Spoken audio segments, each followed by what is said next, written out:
we welcome you to Fitchburg State University Football Live from Elliott Field on the campus of Fitchburg State University. I am John Gugerty, joined as always by Dan Bolak. And Dan, we see a couple of honorary captains down there on the Falcon sideline. That is correct, John. That's Franz Desir and Edward Hurst from Falcon Friends, a club that helps benefit special needs students, and they are honorary captains today, along with Teron Seaforth Howard, Luis Feliz, Garrett Delakiai, and Ty Spencer. And we saw the Falcons themselves take the field. Fitchburg State comes into this one with a record of 6-2. They are 4-2 in the MassCAC, and today they'll be taking on the 4-5 Corsairs of UMass Dartmouth. For the Falcons, they're coming off a 1-1 road trip. They fell to the Colonials of WestCon 57-30 a few weeks ago before taking down the Owls of Westfield State 13-7 on Halloween. Ty Spencer with the game-winning touchdown catch from Garrett Delakiai with just 6 seconds left. And something to watch, especially in the early going of this game, Ty Spencer needs just 4 receiving yards to break the Falcon career record for a receiver. So that's something to look forward to early on in this game. Absolutely shows all the contributions and how much offense he's provided for this Falcon squad over the last few years. We already saw him get the career receptions record, and now we'll have a good chance to see him get the touchdown, the most receiving yards record as well. And of course, Garrett Delakiai owns just about every passing record there is to own for a Falcon quarterback. And he, again, I know we've stressed this a lot this season, is just a junior. So there's an outside chance that he could break his own record for single-season touchdowns. He has 20 on the season, and I believe last year he had 26. That is correct. He's got, 20 now going into this game, and so he just needs 6 to break that record, 6 to tie, 7 to break. And considering how he's gone 25-26, it only makes sense that he'd go up to 27. You would think. Well, these are the teams to do it. I mean, Dartmouth's sort of on a down year themselves, 4-5, although they're coming off a dramatic win against WestCon, 27-21. That snapped a 4-game losing streak for UMass Dartmouth. They're looking to get back to 500, finish at 500 for the first time in 4 years. And as you alluded to, Dan, Dartmouth would finish the season at 5-5 if they win today. This is it for UMass Dartmouth. They do not have another game. So if you're the Falcons, you have to expect UMass Dartmouth empty out the playbook. If there's anything you've wanted to try this year that you haven't gotten a chance to run, it's now or never for the Corsairs. Absolutely. No more regrets. Can't leave the field with any more regrets. Just finish as strong as you can. We'll step aside for the national anthem and be back in a moment right here on FATV.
Falcon Football live on FATV from Elliott Field. John Gugerty joined by Daniel Bolak. And real quick, Dan, let's take a look at the Corsairs of Dartmouth. Who's going to be leading the offense for UMass Dartmouth?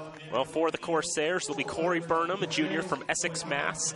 50% of his passes he's completed this year for 1,984 yards, 22 touchdowns, is up with the conference leaders. He has been picked off 12 times.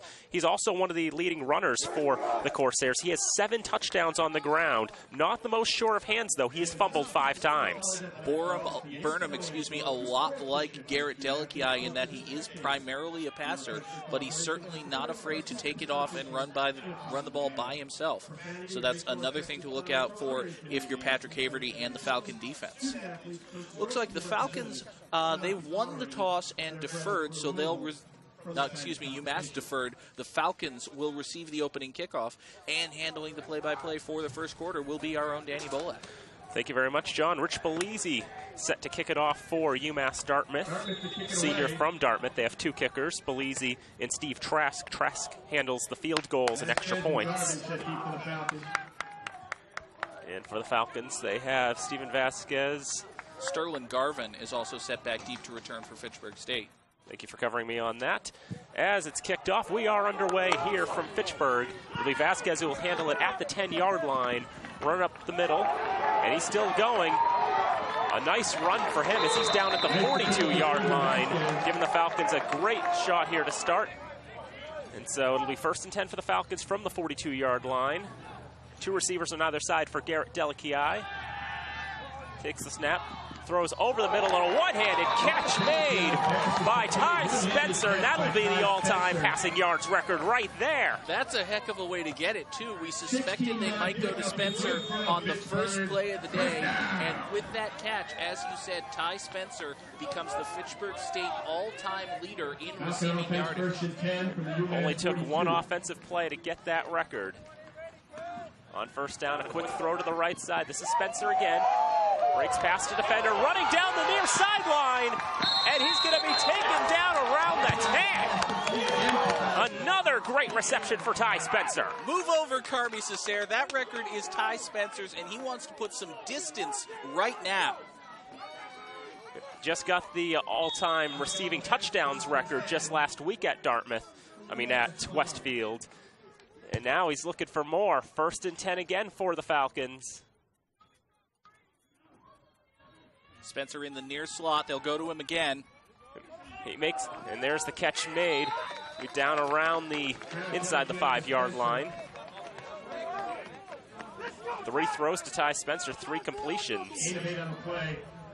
Only thing about that one is that one wasn't good enough for a 1st down, but he's still moving the chains along, gets 8 yards on it. It'll be 2nd down and 2 now from the 4-yard line. Falcons knocking on the door already. 2 receivers to the right. It looks like it's going to be a handoff this time. As getting in there for a touchdown is Jordan Almore. Jordan Almore getting across the line. I believe that's his first touchdown since he returned from the separated shoulder suffered more than a month ago right here at Elliott Field. Sounds about right to me, John. 3rd touchdown of the season for Jordan Almore. He's got those sure hands, hasn't fumbled all season long. So the Falcons, especially in these short situations, a lot of trust in him, and he's able to get over 4-6. We thought the Falcons might have a little bit of trouble on the ground today. A couple of guys who usually carry the load not doing it for them. This extra point is blocked. That's the 2nd consecutive attempt by Christopher Ludwig that has been blocked. The last extra point attempt that he had last week against Westfield was blocked as well. So all of a sudden those special teams troubles starting to creep in again for him. And we have seen a couple of blocked extra points early in the season from Ludwig as well. He has a good, strong leg, but that low-angle trajectory sometimes gets him in trouble. And right there, it keeps the Falcons to 6 points instead of 7. Still a great drive for the Falcons. 4 plays for 58 yards. They only needed a minute 9 to put 6 points on the board. They lead 6-0 with 13:51 to go in the first quarter. And 54 of those yards, once again, going to Ty Spencer. He already owns the career touchdown reception record, the career reception record, and now with those yards, he passes Carmi Cesare into 1st place on the all-time Falcon receiving yardage list. We are seeing Fitchburg State University history every single week here on FATV. Only just a handful of records he doesn't already have, basically. As for all the career records, he's got all of those now. Falcons' first kickoff of the day will be Christopher Ludwig driving it downfield, picked up by the Corsairs. This is Jason Ferry, I believe, and he's got a pretty nice run back for himself. He's down around the 43-yard line. Couple of great kickoff returns. This one by Ferry sets up the Corsairs in excellent field position. Great work by him, the senior receiver out of Bill Ricca. So now we'll see Corey Burnham for the first time today. If you watched the Fitchburg High game last night, you're used to seeing a tiny little guy wearing number 2. This guy actually doing something with the ball, though. Now first play action. Burnham will now roll to the right side. He's going to get a couple of yards on that one. We mentioned Burnham was not afraid to take the ball and run with it. That looked like a designed run all the way. Do the play action, then a pump fake, and the QB takes off. Fortunately for the Falcons, they were able to hold him to just 3. Yep, last week, the Corsairs went run heavy, only passed 16 times. There's their first pass attempt of the day, and they go to Ferry on the right side, but it's out of his reach, overthrown and incomplete. Ferry is listed in the program at 5'8", and taking a look at him, that might be a touch generous. That pass just out of his reach. Not the biggest guy out there. I mean, a couple of short receivers. Abby Bambos might be familiar to FATV fans. He's a freshman from Fitchburg. He's also listed at 5'8". Bambos, of course, was a standout at Fitchburg High, now attending UMass Dartmouth. Third down. Burnham rolling out to the right side again. He's not going to get nearly enough for a first down, and he's thrown out of bounds. Great work by Louis Feliz containing the quarterback, pushing him out of bounds. The Falcons force a 3 and out. The Falcons defense absolutely stout last week against Westfield State. Picked off the Owls 3 times, forced 4 fumbles, and got 3 of them back. So 6 turnovers they forced last week, and they're hoping to keep that great defense up as well this week. Steven Vasquez sets up deep to return. He's joined by Jake Elaine, name we haven't called too much this season. That's booted well downfield. They call for the fair catch, and that ball is going to take a Dartmouth hawk back and forth, and it's going to be down inside the 10. That's a great punt. Strong punt by Bellizzi. And that was Rich Bellizzi who punted it for the Corsairs. A great punt for him, and he pins the Falcons deep. So if they want to drive down the field, they're going to have to go a lot farther than the 58 yards they did in the first drive of the game. Well, considering they got 58 yards in about 58 seconds, it's only going to take them a minute and a half to score from their own 6, right? That's how this works, isn't it? If you put the pace on that, I'll believe it. So as we saw already, Falcons were very successful on their first drive. They've got 3 receivers to the right side here on first down. They'll go with the handoff. It's the sure-handed Almore. Didn't get a lot of yards on that, and that is a bit of the trade-off that you have with Almore. Holds on to it well, but doesn't get a whole lot of yards. And last week, Dan, there was no Javon Brown-Simpson, there was no Taylor Rice-Brooks, and early on in this one, it has been Jordan Almore, the running back for Fitchburg State. Definitely something to keep an eye on. Almore had 14 carries leading the Falcons, only gained 28 yards, a big of 11. Second down, thrown, this is complete, this is Ekstrom. He's fighting for first down yardage. He's going to be down very close to the first down marker, and it's close enough for a first down. Good catch and run by Ekstrom, able to pick up the first down. Getting back to that point about the running game, last week the Falcons only scored 13 points, and that was with Garrett Delikiai throwing the ball 50 times and leading the Falcon running attack. This may be a one-man show for Fitchburg State. It may be very important to see how well Delikiai could do against this Dartmouth defense. It had to be pretty much all him last week.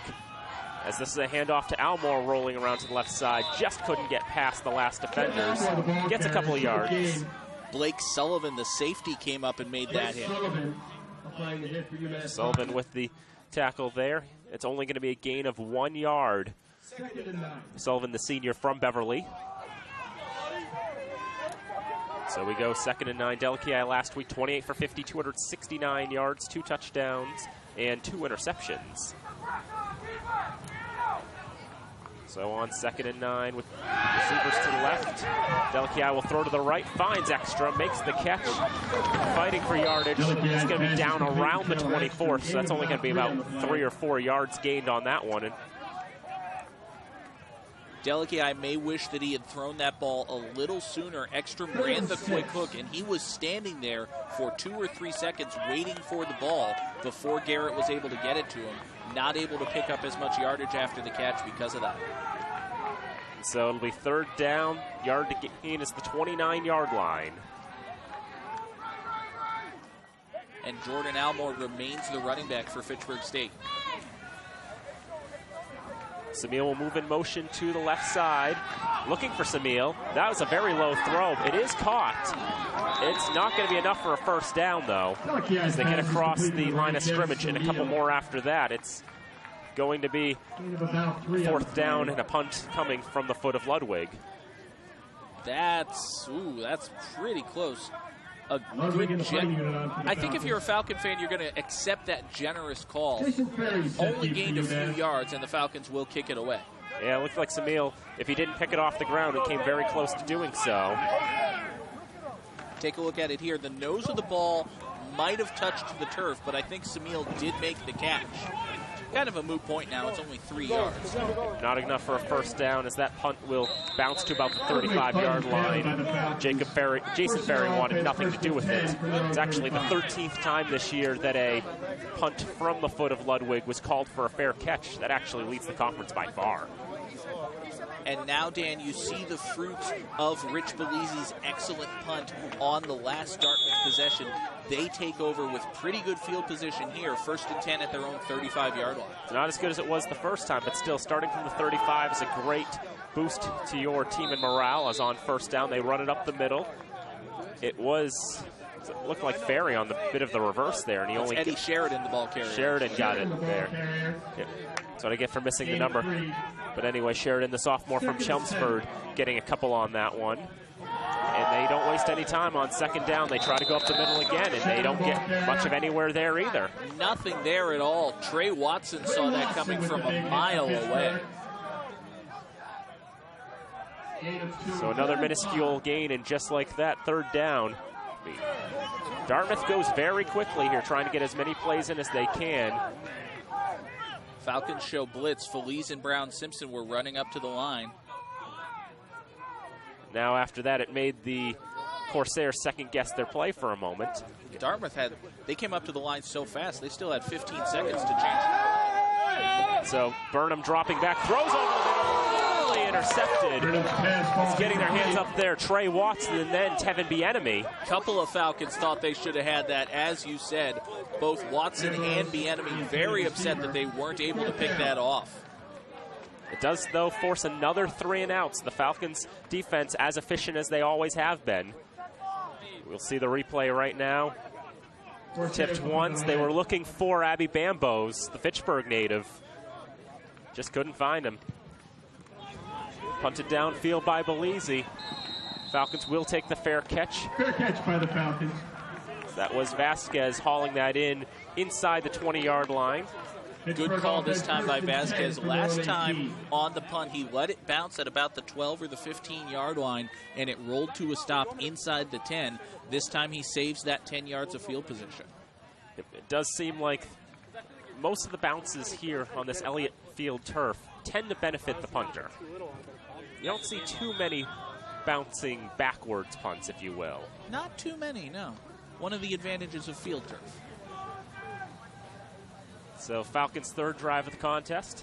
See if they do better than they did last time, where they were only able to gain 1 1st down, and on 1st down here, it is Elmore to the left side. Another short gain. Gets to the 20. So give him about 2.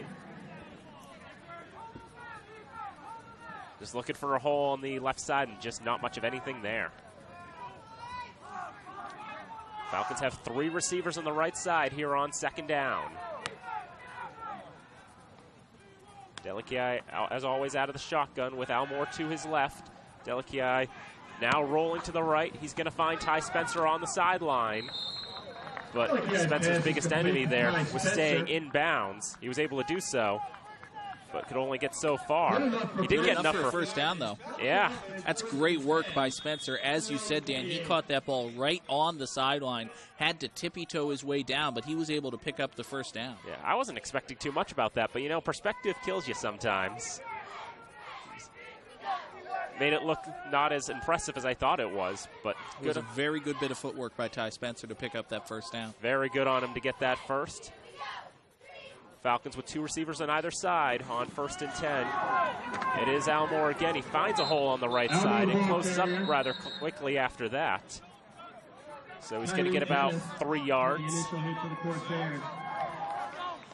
Definitely don't want to put all of the struggles on Jordan Almore because the blocking really hasn't been there. But one thing I've noticed, Dan, I do not see Malcolm Brown-Simpson or Taylor Rice-Brooks even on the sidelines for the Falcons. So, we are not privy to all the information, but you have to suspect that there is some good reason that they are not on the field right now. I have to believe you on that one. As Ty Spencer makes the catch on the left side, he will get the first down on that one. And right now, Garrett Delkey is saying, running game? I don't need no stinking running game. I just throw the ball to Ty Spencer. Spencer's 5th catch of the day. Delkey, 8 throws, 8 completions. I'm sure to have jinxed it just now, but it had to be said. It had to be said. Another first down for the green and gold. The Falcons in the alternate gold jerseys. Those were the home jerseys the last couple of years. That pass is tipped, and of course, he jinxed it. As quickly as I said it, it is jinxed. Delkey's first incompletion of the contest will bring up second down. Incredible. That's the broadcaster's curse for you. See, we can do that, but we can't actually pick like lottery numbers or anything useful like that. Yeah, you can just say this guy's 8 for 8, and then he throws an incompletion. The sophomore from Salem, Jared Loof Woods, was the one who broke up that pass for UMass Dartmouth. I'm so glad you had to say Loof Woods before I did, because I was going to butcher it, but now I can just say what you said. So second down, Delkey will take it out of the shotgun, rolls to his right, looking to see if he can find anybody. He's running backwards. Now he finally dumps it off, and he was looking for Samil. There's a bit of a shove in the back from Marvy Matherin. And our first penalty flag of the contest coming here with 6:06 to go in the first. I don't know what the heck Matherin was doing. The ball was thrown right at the line of scrimmage pretty much. You see right there, the shove in the back. He's not playing the ball. And the head linesman is right there. He's 4 feet away. What are you thinking you're going to get away with, Marvy? And so that spot foul of 1 yard, but what's more important out of that, automatic first down. It would have been 3rd down and 9, even if Samil is able to make the catch, which is no guarantee. Instead, with the shove in the back by Matherin, Fitchburg State gets a fresh set of downs at their own 41-yard line. You don't often see the 1 yard penalty, but that's what that is. That's what it is. So Falcons with 3 receivers to the right side on first down. Time. Pocket collapses. Delkey's rolling to his left. He's going to heave this downfield. It is going to be caught at the 30-yard line. That's Ty Spencer yet again. Delkey with a great job creating time with his feet, and great work by Ty Spencer to get so open that this ball is able to find him even on the run and underthrown as it is. Ty Spencer is wide open. It's about a 30-something yard catch there. He's over 100 yards receiving today. We're less than 10 minutes into this game. First down. Delkey rolls to his right, tries to find Spencer again. That time it was thrown behind him.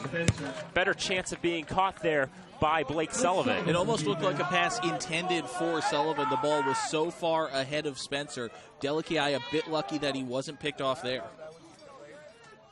Delkey has only been picked off 9 times from 8 games this year. I remember looking at the box score for Westfield, seeing he'd been picked off twice. Like, that's a little high for him, isn't it? God, doesn't it feel nice to have a quarterback where 2 interceptions, you're like, that's a bad day for him? It feels so good. We are so lucky to have this guy. Yep, the Delkey era alive and well at Fitchburg State. 2nd and 10. Fakes, throws to the right. It is Samil picking that off the ground again. Knee fell down there, and that's good enough to call him down. Gets a few yards on the completion. That's going to bring up 3rd down. Second time today, Devin Samil has picked the ball up right off the turf. Take a look at this one. Looks like he brings it in. And then does his knee actually hit the ground? Yes, it does. Right there at about the 25-yard line. Good call by the head linesman. They were right on it straight away.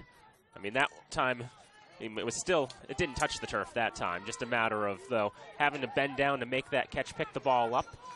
3rd and 6 from the 25. I think the Falcons are in 4-down territory. They fake the handoff to Almore. Now they throw to Almore, and he drops it. Almore's hands were right on top of it, and they weren't right underneath. Maybe if you wait just a split second more, and maybe Almore can haul that in. He would have had the first down, but instead it'll be 4th. Take a look at it here. Almore as you said, Dan, just put his hands over the ball rather than cradling them under it. He had plenty of green grass in front of him. He would have at least had the first down, but now Fitchburg State has to go for it on 4th and 6. So the Falcons will go with 3 receivers on the left side.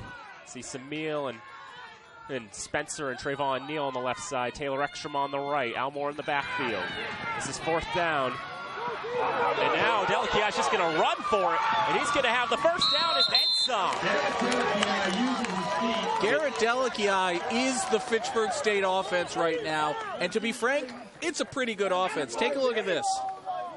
This is Delakiai's first run of the game, and you see UMass Dartmouth sending 3 defenders, basically a blitz, and that gives Delakiai that time and space to make the run to the right side. He's got the wheels. You know he can do that. First down, and now Delakiai's going to run for it again. He'll be down around the 5. Pretty close to another first down, a gain of about 7 yards for Garrett Delakiai. You can see Delakiai, I mean, he'll see, is it open? Nah, I'll just run for it. And he can get quite a few yards on it if he chooses to do that. Another 8-yard gain, 2 for 20 already. 4 minutes to go here in the first quarter. Falcons up 6-0, looking to extend that lead. And this time it's another handoff to Almore. He dives up the middle. It's going to be good enough for a first down, not good enough for a touchdown, but still, that's what the Falcons were looking for, and that's what the Falcons got. Almore looking once again to plunge into the end zone, kind of poach the touchdown. After the passing game does the work, they're going to try to run it in with Almore. Try another run up the middle. Has he gone far enough this time? Survey says touchdown! Another run up the middle for the Falcons. It's 12-0. Jordan Almore's second touchdown run of the day. Take a look at this. That's not the highest leap you're ever going to see, but it's good enough. That's, yeah, he does not have hops, but he's able to get into the end zone. Sure yardage from short distance. It's all you really need out of Almore, and the sure hands. And so Ludwig, this time on the extra point, still low, but still good. This time it goes through. 3:30 to go, first quarter. Fitchburg State 13, UMass Dartmouth 0. And you see a good crowd on hand already here at Elliott Field. It's amazing what happens when people know there's a football game, isn't it? Compare that to the crowd you saw last night at Crocker. I'm just saying. But still, there are seats available if you know anyone in the Fitchburg area who would like to come on down, catch the rest of this one. Of course, if you know someone out of town, you can send them to fatv.org. Live streaming available for this and all Fitchburg State home games. The broadcast available in high definition online. It's nice and beautiful. It's also a pretty nice day out here in Fitchburg, 56 degrees, clear skies, minuscule chance of rain. It's good weather. That's what they said yesterday, too, and then it poured on us in the middle of the first quarter. Yeah. Well, Weather Underground says 0%, so that's why I'm saying minuscule. Okay. All right. Covering my bases. We had to cover our cameras in a hurry last night. So. Boy. These double-dip weekends are fun. Falcons will set to kick off. This will be Ludwig. He'll boot it downfield. He'll take a hop. Now on the hop. Ferry having trouble picking it off the ground. Wrapped up. Gets out of it. Now he's running back the other way.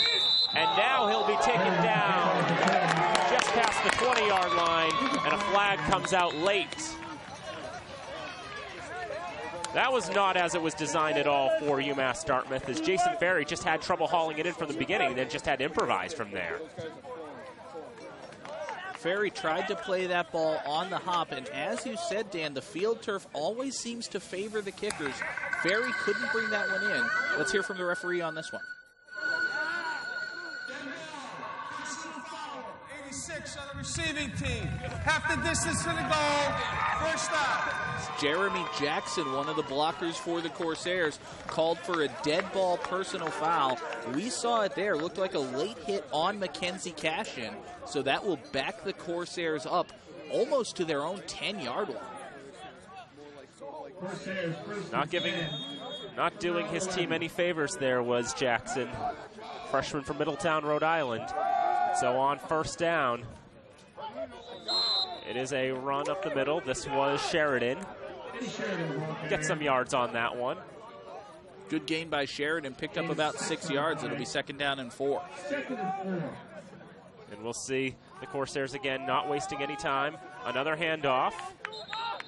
And a flag coming in very late as Sheridan got to the 20. It'll be just about good enough for a first down if, of course, the penalty doesn't go against the Corsairs. And we already have an indication of holding against UMass Dartmouth.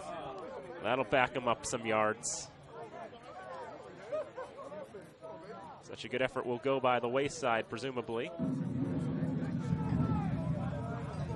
Holding, 55 on the offense. After distance to the goal, down remains 2. Another freshman getting called for the penalty there. Antonio Mitchens called there from Ashland. That negates what would have been a first down for the Corsairs. They now face 2nd down and 11 from just inside the 10-yard line. We'll see if the Corsairs keep this on the ground again.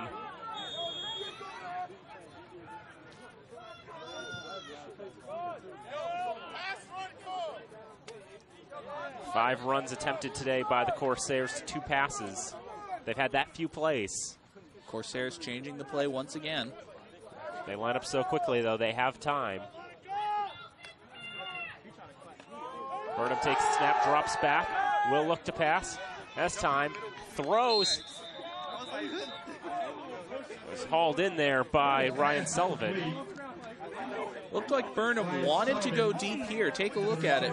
He's looking deep. There's nothing open. Looking deep, nothing open. Finally checks down to Sullivan and is able to pick up a few yards.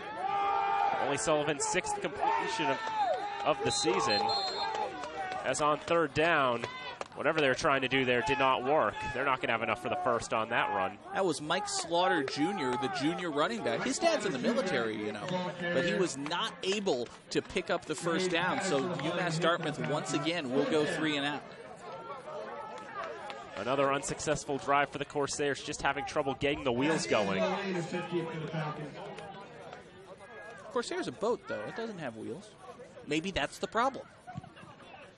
This one, a low, booming one, takes a very high bounce over the head of Steven Vasquez, and that is going to be an incredible punt for Rich Belize. My goodness. It's going to stop at the 5-yard line. Is that a 90-yard punt?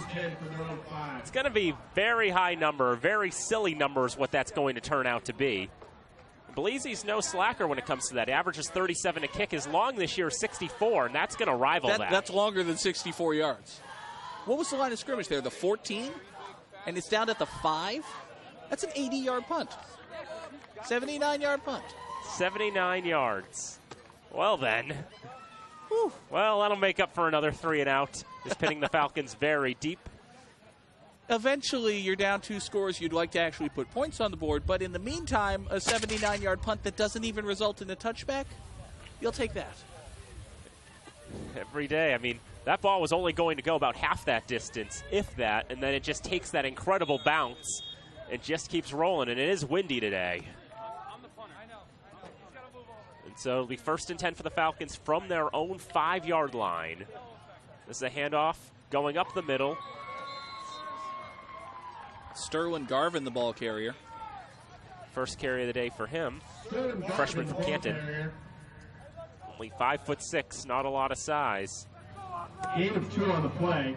Garvin only 12 carries coming into today's game for 51 yards. Definitely not one of the first choice running backs. He may be now.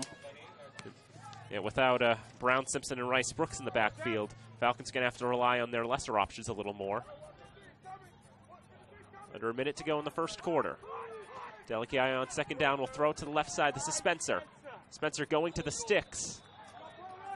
Delikai pass is complete to Ty Spencer. Nearly took out one of our guys on the sidelines. Don't know if that's Rob Lewis or Brendan Cutler, one of those guys. That happened to you once, didn't it? It did happen to me once. It is fun working the chains on the sidelines. Just occupational hazards. Yeah. But they're baseball players over there. They can handle it. They're tough guys. We mentioned Sterling Garvin getting involved in the offense. Coming into this game, he only had 4 carries on the season. This will be third down, a throw up the middle. This is Spencer. Imagine that, Ty Spencer. He's got another one. He'll have another first down. His 8th catch of the day. 8 catches in a quarter. He had 7 catches last week. He had like 2 catches in the first 3 games of the year, didn't he? Yeah, he had trouble getting going, but he's gotten going. He's going. I think we can safely say if there's one takeaway from what has been a dominant first quarter for Fitchburg State, Ty Spencer is going. I'll buy that every day of the week. 12 for 15 for Garrett Delakiai for 133 yards, 8 catches for 112 yards for Ty Spencer in the opening 15 minutes. That's a good quarter. That's my analysis. That is my expert analysis. That's a good quarter. Falcons dominated the time of possession, had it for over 9 minutes in the contest. Actually, 4:37 for UMass Dartmouth. They had it for over 10. Yeah, look at this wonderful crowd. Wouldn't you want to come out and support this team? It's a wonderful team, and as you said, Dan, it is a wonderful crowd. Place is pretty much jam-packed. Fitchburg State team is in a very good spot right now.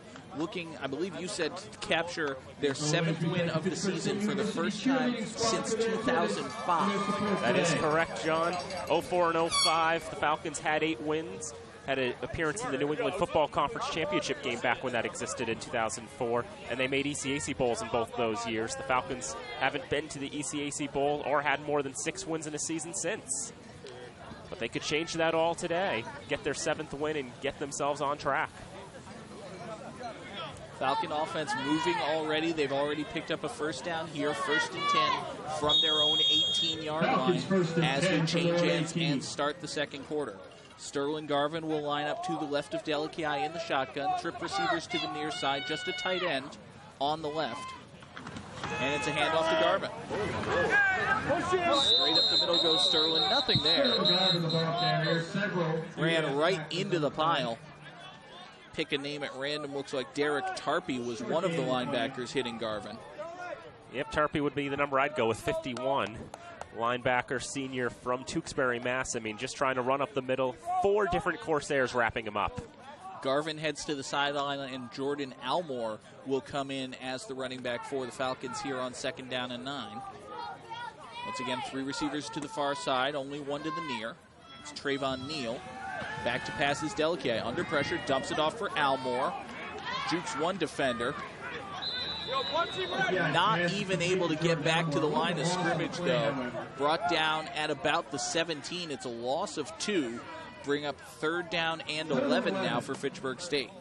Just trying to go with the short pass to Almore on the right flat. And we know the last time the Falcons tried that, it would have worked for good yardage if Almore could have hauled it in. This time he does haul it in, but can't get much of anywhere. Almore remains in the game. He'll set up to the right of Delakiai. Trip receivers again, this time on the near side. That's Neal, Spencer, and Samil. Taylor Ekstrom sets up on the right. Delakiai will take it himself. Design QB run. Not much yardage there. He's across the 20.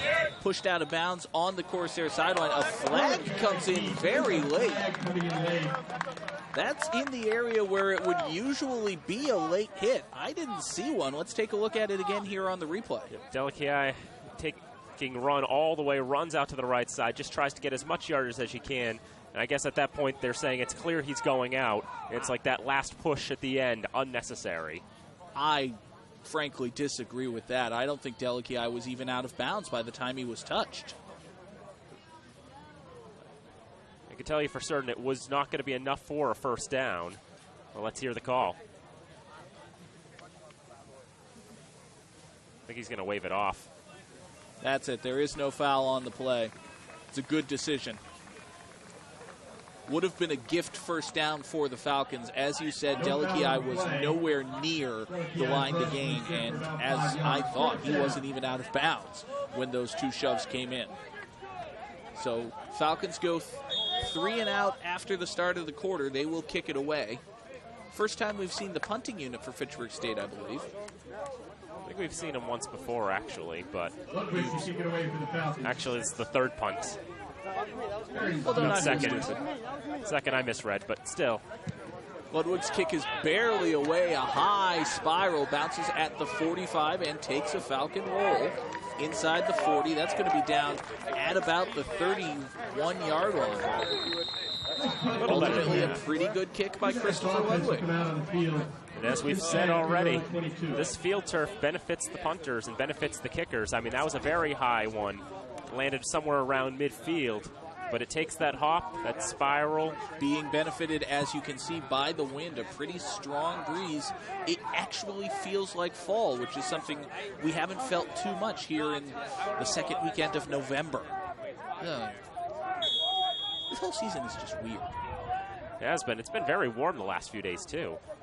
Motion to the near side goes Jackery Washington, and he gets the ball carry. Brought down at about the 30-yard line after a gain of 8. First carry of the day for Washington. He's a wide receiver by trade, junior from Everett. He takes that on the end around. Just keeps on running until he's taken down just short of the 30. Corsairs hurry up to the line. Second down handoff goes to Sheridan. He's hit initially, breaks one tackle. Might have gotten past the line of scrimmage. Doesn't pick up a first down. It's a gain of about a yard. It'll be third down and very short. Just another quick run, and as we said, UMass Dartmouth, they don't waste time getting to the line of scrimmage. The officials are actually going to stop the clock and move the chains. That's good for a first down. It's the first down they've had all day. Washington in motion again. He'll get the carry, this time to the right side. Nothing there this time. Fitchburg State saw that coming. And you can see right there, Teron Seaforth Howard says, no. You get to do that once. You try it again, it's not going to work. Senior captain from Lynn, him and Trey Watson getting in on that one. And valiant attempt by Kevin Wadsworth to try to put on a block there. Did not go the way they wanted. Second down and 13 for the Corsairs.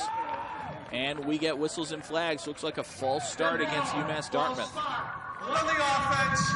5 yards from the previous. So now it'll be second down and 18 after the false start. Just a factor on the wind. You can hear it blowing through our referee's microphone today as well.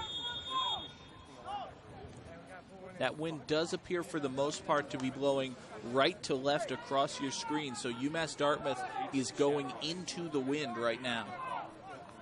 Just making things even harder for them as they face second down and 18. Burnham hands it off on the draw. This is Sheridan, and he gets nothing. Sheridan, the ball carrier. Interesting how Burnham cocked a throw straight away, then dropped it down to hand it off, and now we have an injury. One of the Corsairs is down on the field. Looks to be 73, Mike Tinman.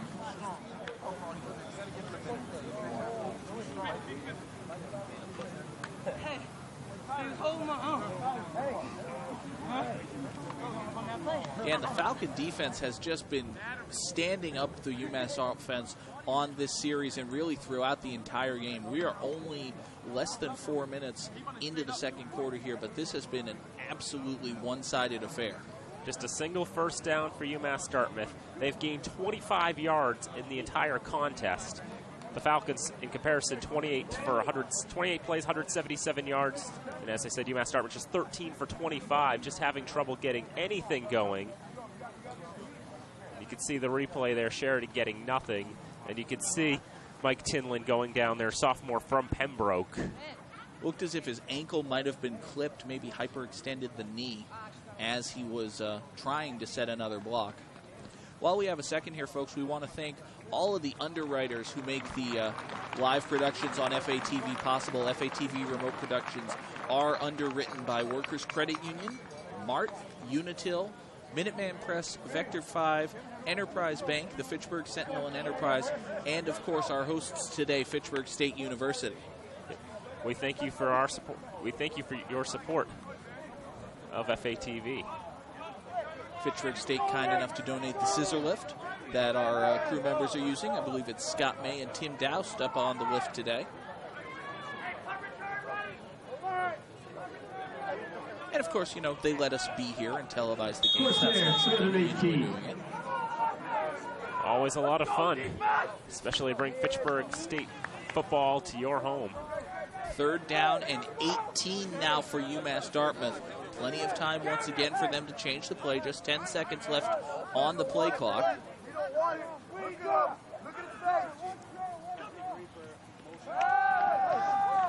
Back to pass is Burnham. He's under pressure, going to keep it himself. He's not going to get anywhere. Brought down by Trey Watson. Have yourself a day. Trey Watson able to get to him for the Falcons. Might have gotten back to the line of scrimmage, maybe lost a little bit. It will be a punt for UMass Dartmouth.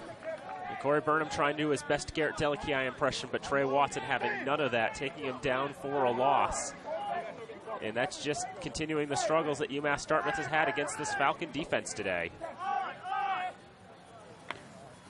That's our first sack of the contest as well, I believe.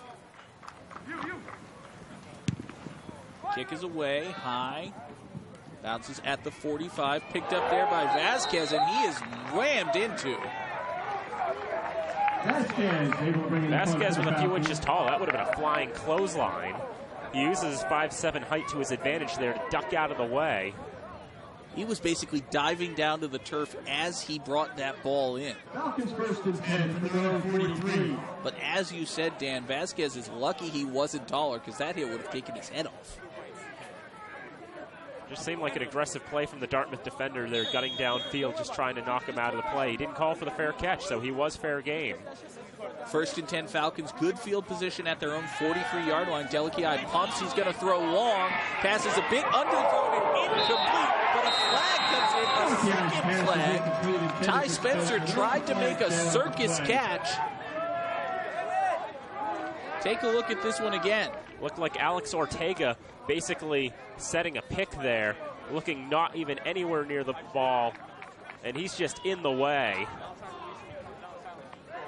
Finally, at the end of the play, Ortega makes a cursory effort to turn around and look for the ball, but his hand had already been in Ty Spencer's face. So 15 yards is going to be the call. Remember that in college football, pass interference is 15 yards or spot of the foul, whatever is fewer, as opposed to the NFL where it's spot foul no matter where it is. Which leads to things like, just chuck it 70 yards down the field, maybe we'll get a flag. I do actually like the college rule a little better, to be honest. 1st and 10, Fitchburg State now at the UMass Dartmouth 42. Jordan Almore remains the running back. Play action to him, pass to Samil, easy for me to say, on the near side is complete. Brought down at the line of scrimmage by Trent Barnes. Trent Barnes, Jr. from Avenel, New Jersey. Thank you for catching me on that. Barnes used to be a quarterback for this Corsair team. He split time with Burnham last year, but now he's fully committed to being a defensive back this year. Let me get a little rockapella on you. Where in the world is Avenel, New Jersey? It's apparently right next to Colonia. Like that helps. Handoff goes to Almore. He's hit in the backfield. Gets not even back to the line of scrimmage. Loses a couple. It'll be 3rd down and about 13 coming up for Fitchburg State.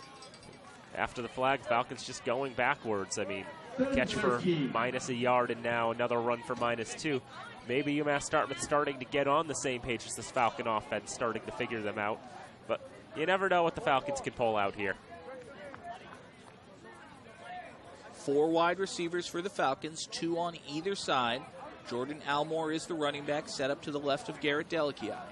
Delikiai straight drop, back to pass, now under pressure. He'll keep it himself. He's not going to get the first down. He is slammed down, maybe gained a yard.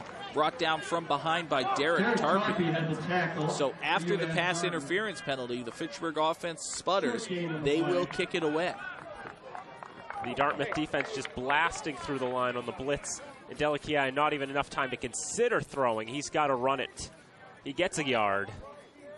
Not nearly enough for the first, so they'll have to punt it away. Christopher Ludwig now will try to pin the Corsairs deep. High snap. That kick is away just barely. Ball is muffed. Falcons are saying they have it, but the officials disagree. Jason Ferry was able to fall on the ball. That's not the first time we've seen Jason Ferry have trouble hauling in a kick. Able to get on top of it, recover his own fumble there. And that's definitely a big break for UMass Dartmouth. As you can see, he's stretching out there. That's Vasquez who is gunning downfield. Trying to put the pressure on, and pressure he did. 1st and 10 Corsairs at their 18 after Ferry was able to fall on the muffed punt. Handoff goes to Sheridan on the counter. Not much there. Got back to the line of scrimmage, picked up a couple. UMass Dartmouth continuing to average less than 2 yards a play. Burnham trying the pump fake, and that fooled nobody. 2nd and 7. 2nd down and a long 7 after the 2-yard gain by Eddie Sheridan. He sets up to the left of Burnham once again. Ferry comes in motion to the right. Burnham back to pass, pumps. Maybe should have thrown it because he's brought down in the backfield. It's going to be a loss of 4 back behind the original line of scrimmage. Was looking for somewhere to go, anywhere to go. Pump fakes once, nobody bites again, and he doesn't even get a chance to pump fake again.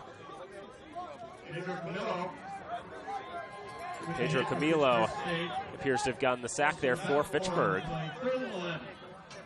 So now 3rd down and 11 for a Dartmouth offense that has not shown the ability to move the ball downfield. They'll have to pick up a chunk here. QB draw is the call, and Burnham only gets a couple. Now falling to 0 for 5 on 3rd down, and just UMass Dartmouth getting nothing done. This Falcon defense has been incredible all season long, and they continue to be. So after Dartmouth goes 3 and out for the umpteenth time, they will kick it away.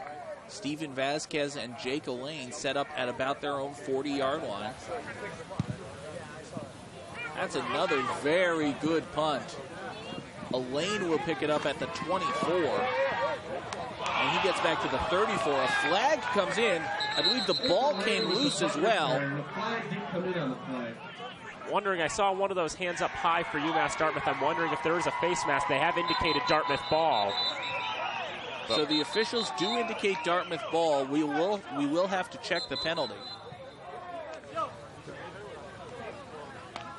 My first impression was maybe a face mask. If that was what it would be, a personal foul, I'm pretty sure Fitchburg would get the ball back on that. But let's see what we've got.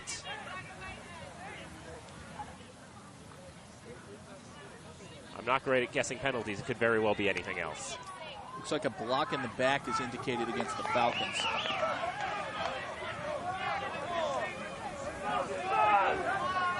So that is what they indicate. Dartmouth, of course, doesn't want that penalty. A huge swing in momentum there. Instead of giving the ball away, Dartmouth has it in their best field position of the day. 1st and 10 on the Falcon 35 as they look to take advantage of a gift. Sullivan, the ball carrier on 1st down, cuts it up to the near side, maybe back to the line of scrimmage before he meets a whole flock of Falcons. Kyreek Watford, I believe, applied the first hit. Yeah, I'll give credit to Watford on that one. By the way, it was the 3rd time that Jake Elaine has handled a punt return this season. Didn't get very much out of it as he fumbles it away. 2nd down and 10 now for Dartmouth. Sullivan, the ball carrier again. Straight up the middle, not much there. Excuse me, Sheridan, not Sullivan. Sheridan, the ball carrier, gain of 3 on the play. Sheridan had 80 carries coming into this game with 524 yards, averaging 6 yards a carry. Has he gotten 6 yards on any carry today? On any single carry? I think 1, maybe? What's his long? As long as 4. Damn, I thought he had 6. 3rd down and 7 for Dartmouth. Burnham back to pass, throws to the far side. That's complete. Washington caught it and dropped it. They're going to rule incomplete. Ball would have gone out of bounds well short of the line to gain. I thought that was a catch and a fumble, but they rule incomplete. The Falcons will gladly take the incompletion over the catch and fumble. And for Burnham, he's tried 4 passes today, he's gotten one catch out of it. Now 4th down and 7 for UMass Dartmouth. They're lining up to go for it. Taking their time, though. They only have 7 seconds to get this play off. Ferry comes in motion to the near side, and Dartmouth realizes they need to call a timeout. Yeah, it didn't seem like they knew for sure what they were going to do until late in that, and they just didn't know what play they wanted to run, what formation they wanted to run. They wanted to make sure they knew what they were doing there. Definitely the right call to go for it. 4th and 7 in the maroon zone. There's no point in punting, really, from the 33-yard line. You're down by 2 touchdowns. You need to put points on the board at some point. And at this point, you're sort of gifted great field position on the fumble on the punt return, so you want to take advantage of it as best as you can. While we have a second, let's thank the excellent crew working for most of us. It's our second night in a row working for FATV. John Dextrays, our director today. Eric Baird doing a great job, as always, on the audio board. Travis Falk is our technical supervisor. Camera operators down on the field, we've got Ty Dorsey and Dave Oster. And, of course, up on the lift, Tim Doust and Scott May. All of us pretty much worked the game last night, the Fitchburg High game. Turn around, do it again today for a Fitchburg State home game. A full weekend of football right here on FATV. Now 4th down and 7 for the Corsairs. Mike Slaughter Jr. is the running back. Play action fake to him. Burnham will throw over the middle. Pass is incomplete. Maybe even intercepted. They're going to rule it incomplete. Intended. Couldn't tell exactly who that was supposed to go for. We'll take a look at it on the replay. It was John Beardsley who juggled it in one hand and out the other. You could see it had been trapped down there by Malcolm Brown Simpson. I mean, he doesn't get the interception. The interception would have actually hurt. It would have backed them up 5 yards in comparison. But it is a turnover on downs. A well-defended pass there as Beardsley didn't really have the most comfortable chance to pull that one in. Storyline to keep an eye on for the Falcon defense. Usam Sam, you see him down here on the sideline, Dan, wearing number 11. He's limping pretty heavily. Handoff goes straight up the middle. This is Sterling Garvin, the ball carrier. He gets his best run as a Falcon across midfield to the 45-yard line. That's a gain of about 20 yards for him. Take a look at this one. His career high long coming into today was just 12 yards. That's that and then some. Garvin gets the ball again on 1st down across the 40 to the 39-yard line. A gain of about 6 for him. Found a quick hole, tried to make a cut. That didn't work out so well, as that gave the Corsair defense enough time to catch up and knock him down, but still another nice gain for him on the run. Garvin will set up to the left of Delikiai. 3 receivers to the left side as well. 2nd down and 4. Garrett looks to throw. Throws to the right. That pass is complete. Brought in by Taylor Ekstrom on the far sideline. He's out of bounds at the UMass Dartmouth 31-yard line. Good enough for a Fitchburg 1st down. 2nd catch of the day for Ekstrom. And he looked wide open on the right side, getting in good position to make the catch. We mentioned Usam Sam limping off the field. You see him here on the near sideline. Looks like the trainer is attending to his right ankle. So we'll see if he's able to get back into this game. Mamusam not active today for the Falcons, so they're down both the Sam brothers at this point. Play action fake on 1st down. Pass is incomplete. In and out of the hands of Ty Spencer. Just sort of a quick throw, and Spencer couldn't close his hands on it well enough. Would have been a difficult catch, but I think it's one Ty Spencer wishes he would have made.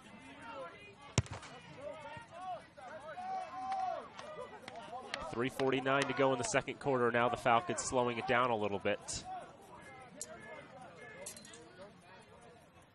3 receivers to the near side, just 1 to the far. Sterling Garvin remains the running back on 2nd down. Delikiai throws, passes tipped and falls incomplete. Just swatted out of the air by one of the rushing D linemen for the Corsairs. 2nd time today that's happened where one of the defenders, I think Anthony LaRose, Angel Duarte, were both in on that for UMass Dartmouth. Putting the pressure on as best they could, and so they're able to force that tip and incompletion. Always scary for the offense when the D lineman gets his hands up, tips that ball straight up in the air, feels like it hangs there forever before it finally falls to the turf. Now on 3rd and 10, Fitchburg State goes 3 receivers to the near side again. Delikai pumps and throws. Pass is complete, short of the first down. It's Taylor Ekstrom on the reception. It'll be 4th down and about 6 from the 28-yard line. Falcons will go for it. And Delikai looking, might have even been slightly tipped a little bit. He finds the sure-handed Taylor Ekstrom, but surrounded by Corsairs. 3 of them there to take him down if he made the catch. And, of course, one of them did. Gets about 5 yards on it, but now 4th down. So 4th and 6 now for Fitchburg State. They need the 20-yard line. Delikai throws, passes incomplete over the head of Sterling Garvin, an uncatchable ball. Falcons turn it over on downs.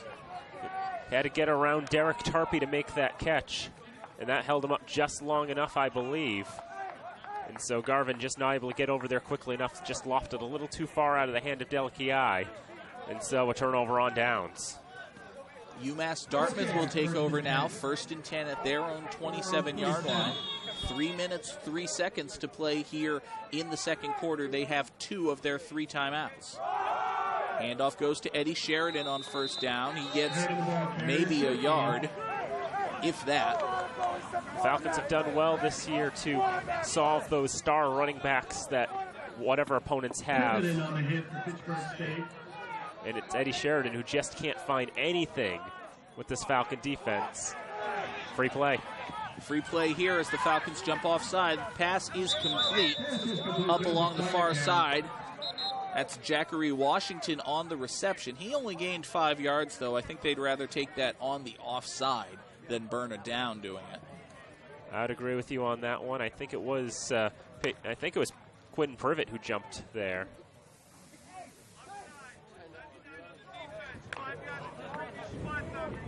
It is Privet who jumped, so UMass Dartmouth will take the 5 yards, bring up 2nd down and about 3. Sometimes you're just trying to time that count, and sometimes it just doesn't work. It's actually the first accepted penalty today. Washington comes in motion to the near side, and brought down in the backfield is Burnham. 92 for the Falcons. Pedro Camillo making, I believe, his 2nd sack of the day. A big loss there. It'll bring up 3rd down and 11. And Camillo just running in there, grabs Burnham by the right arm and hauls him down. A one-handed sack by Camillo. Now 3rd down and 11 for the Corsairs. Falcon defenders taking their time getting on the field, but UMass Dartmouth unable to get the play off. Now looking to the sideline for direction. 1:48 and counting to go here in this one. They may have to call timeout because they do have to call timeout. They ran the play clock all the way down, couldn't get the ball out. Yeah, when I said they may have to call timeout, there was 4 seconds on the play clock. They had very little time to work with. I think they thought they had more time. This is a disappointing end to what has been a disappointing first half for the Corsairs, led by Mark Robichaux in his 8th season. I don't believe they have 8 yards of offense right now. It feels like they haven't got much of anything. They have 21 plays for 28 yards. That's not good. That is average of 1.3 a play, which is very, very, very bad. The Falcons are 4.5 times better, 38 for 216, averaging 5.7 yards per play. UMass Dartmouth will take the ball to start the second half, so if you're a Dartmouth fan, you would hope that they, get the ball into the end zone here, get the ball back, start the second half, get the ball into the end zone. It's a tie game. It's not looking like that. A first down would represent a huge, huge increase in momentum for UMass Dartmouth right now.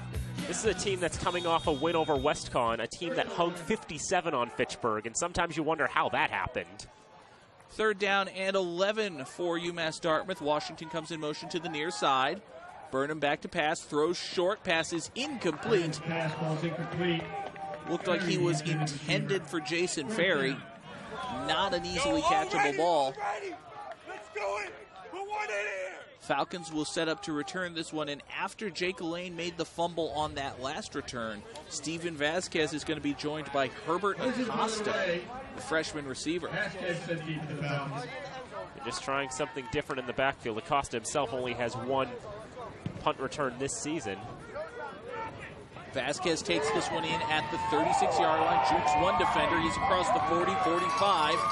Might get to midfield. He does. A great return by Steven Vasquez. The crowd at Elliott Field showing their appreciation. Now the Falcon offense will take the ball. 1st and 10 at midfield.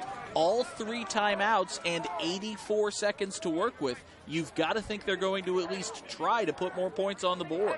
84 seconds for 49 yards and 3 timeouts. I believe they've got the ability to do it and to put up as many points as you can, because you don't know when Dartmouth's going to turn the page and start lighting it up. I mean, this has been an abysmal first half for them, but they could come back strong in the second half. You can't assume anything. Jordan Almore back in the game as the running back. Delki throws over the middle. Pass is complete. Great work staying on his feet, and then the ball comes loose. Officials rule it a fumble, recovered, I believe, by the Falcons.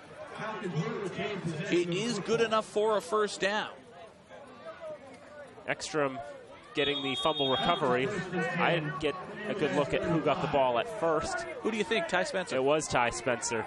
So sort of a rare fumble. Comes out at the very end. Back to live action here. Delkia under pressure. Throws over the middle. Devin Samil is wide open. He gets to the 20-yard line, and another Falcon first down. Stop the clock. Move the chains with 58 seconds to play. UMass Dartmouth is just leaving the middle of the field wide open, and Fitchburg State taking advantage of it. Now the Falcons will take their first timeout of the half. You see there on the replay, Samil had all kinds of space to run in. Yeah, but I think part of the reason they may want to take that timeout, too, is that big hit laid on him. Blake Sullivan, Devon Green both getting in on that for UMass Dartmouth. You want to give one of your best weapons a chance to take a breather for a moment, and that timeout will help do that. So we thought it was likely that the Falcons would try to score, and given that they've gained 30 yards in about 20 seconds, I would say they're doing that. 58 seconds remaining in the first half. 1st and 10 coming up at the UMass Dartmouth 20-yard line. And the cheerleaders are showing off for the full crowd in attendance here at Elliott Field.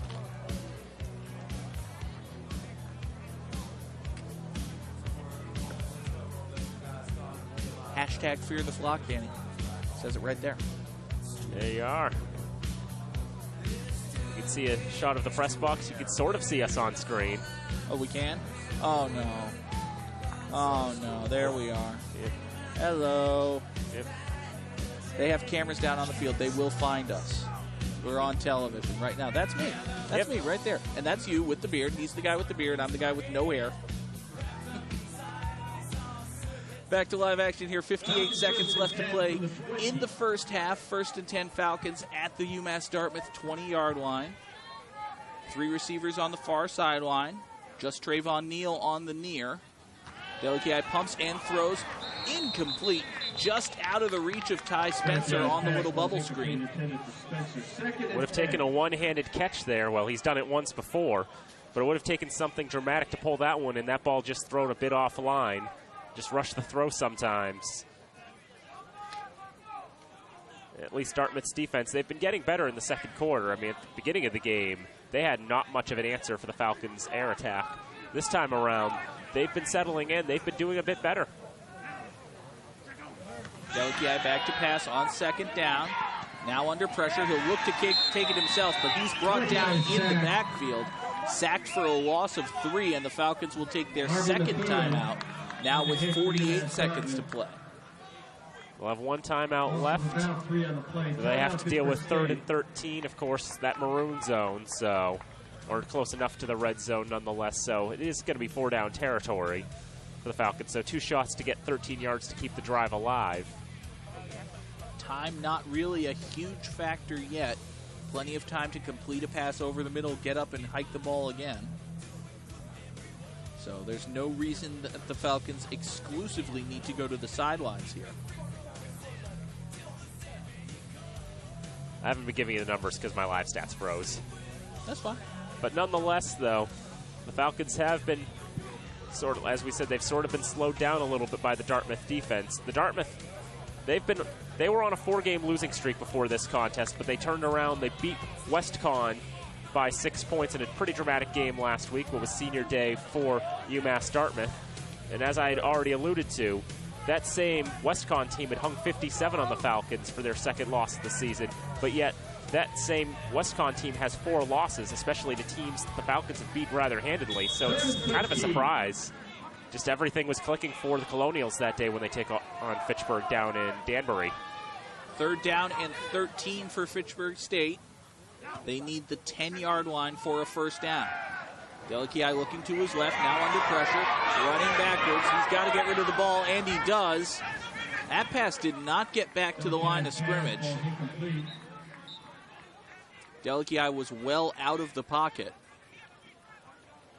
No flag comes in, so no intentional grounding. It will be 4th down and 13. And I believe the Falcons are bringing on the field goal unit.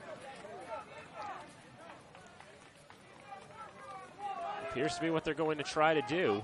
Well, Christopher Ludwig does have a strong leg. We've seen an extra point blocked already. This will be about a 40-yard kick, maybe 41 yards. 40-yard field goal attempt. Christopher Ludwig. Hospital.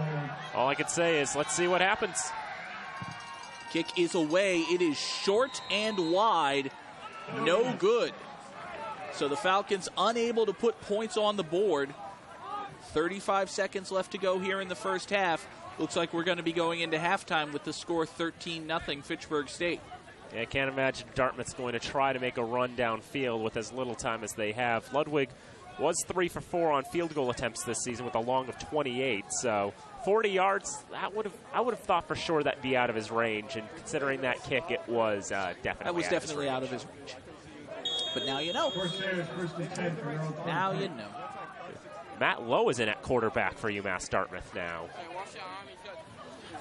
And Lowe will throw. Pass is complete on the near side. It's Jason Ferry making the reception, and he gets out of bounds. Only Lowe's 7th pass attempt of the season gets a completion on that one, the sophomore from Stoneham. Interesting, they're going with a different look here. And maybe they are going to try to march downfield and see what they can get. 2nd down and 3 for Lowe. Handoff goes to Sheridan. He's across the 30, 35, 40, across midfield, and ducks out of bounds at the Falcon 47 after a gain of about 23 yards and 28 seconds to go in the half. However many yards he had going into this drive, he has double that and then some now. Almost certainly. That has to be the biggest offensive play of the day for UMass Dartmouth. 28 seconds and 1 timeout for the Corsairs. At this point, the fact that, I think they may be saying the clock may have never started on that last play.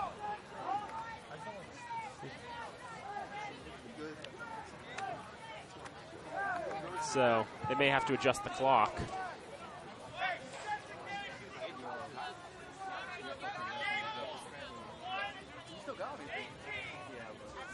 They want 18 seconds on the game clock. The official knows his microphone has not been working at full capacity today, so he had to go all the way over to the Falcons sideline to yell it up here into the press box. That's why we have windows that open. So 18 seconds. Still doable. 50 yards. There have been world heavyweight title matches that only lasted 18 seconds here. Ball at midfield, Lowe back to pass, throws long over the middle. That pass is intercepted, Tevin Bienemy with the pick. That was just a duck, and now Bienemy on the return. He's across midfield, 40, 35, 30, 25, 20, 15, 10. Flag goes down. There is a flag. Bienemy is into the end zone. Right now, it is a half-ending touchdown, but we'll have to check the penalty. An incredible run back by Bienemy. And it's coming back. It's a hold on the Falcons. But still, it was a great attempt back, a great run back from Bienemy. That pass was nowhere near the intended receiver. Bieniemy had the best position of all, and he was able to just easily pull that one in and run that one back. And if it wasn't for that hold at the very end, the Falcons would be up by 3 scores. But now the officials are going to talk about it a little more. Now, if it's a flag, of course, against Dartmouth, then it's a Falcon touchdown. If it's not, then it's the end of the half and it's 13-0. I don't believe they would play an untimed down for a foul on the return team from the interception.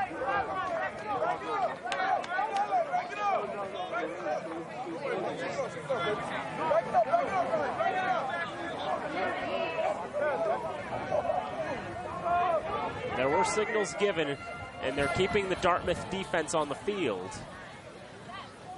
Maybe I'm wrong.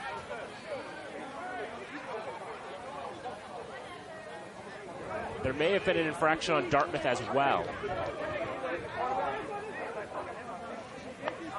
I only saw an indication of a hold against the Falcons, which would have occurred during the return.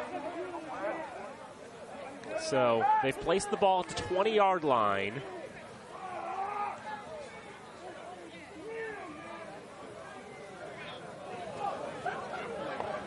All right, so it looks like we're going to have an untimed down here at the end of the first half.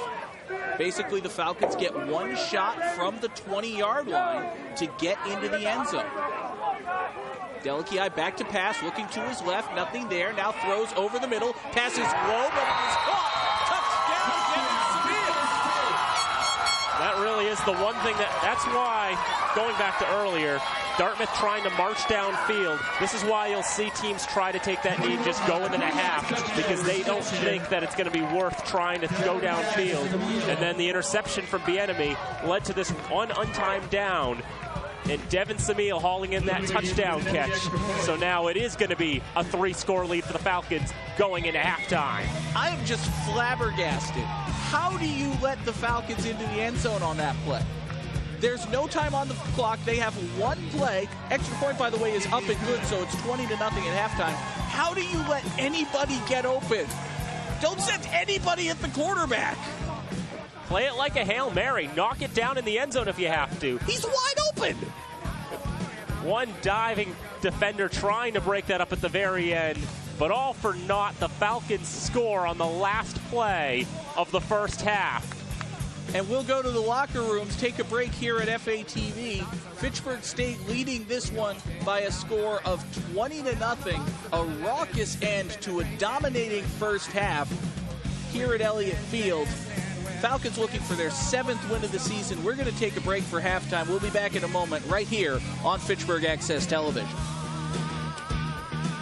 Let me read the rule to you. This is from Article 3A of the NCAA rulebook. A period shall be extended for an untimed down if one or more of the following occurs during a down in which time expires. A penalty is accepted for a live ball foul. There's no language in the rulebook about the penalty needing to be on the defensive team. It simply says if a penalty is accepted for a live ball foul.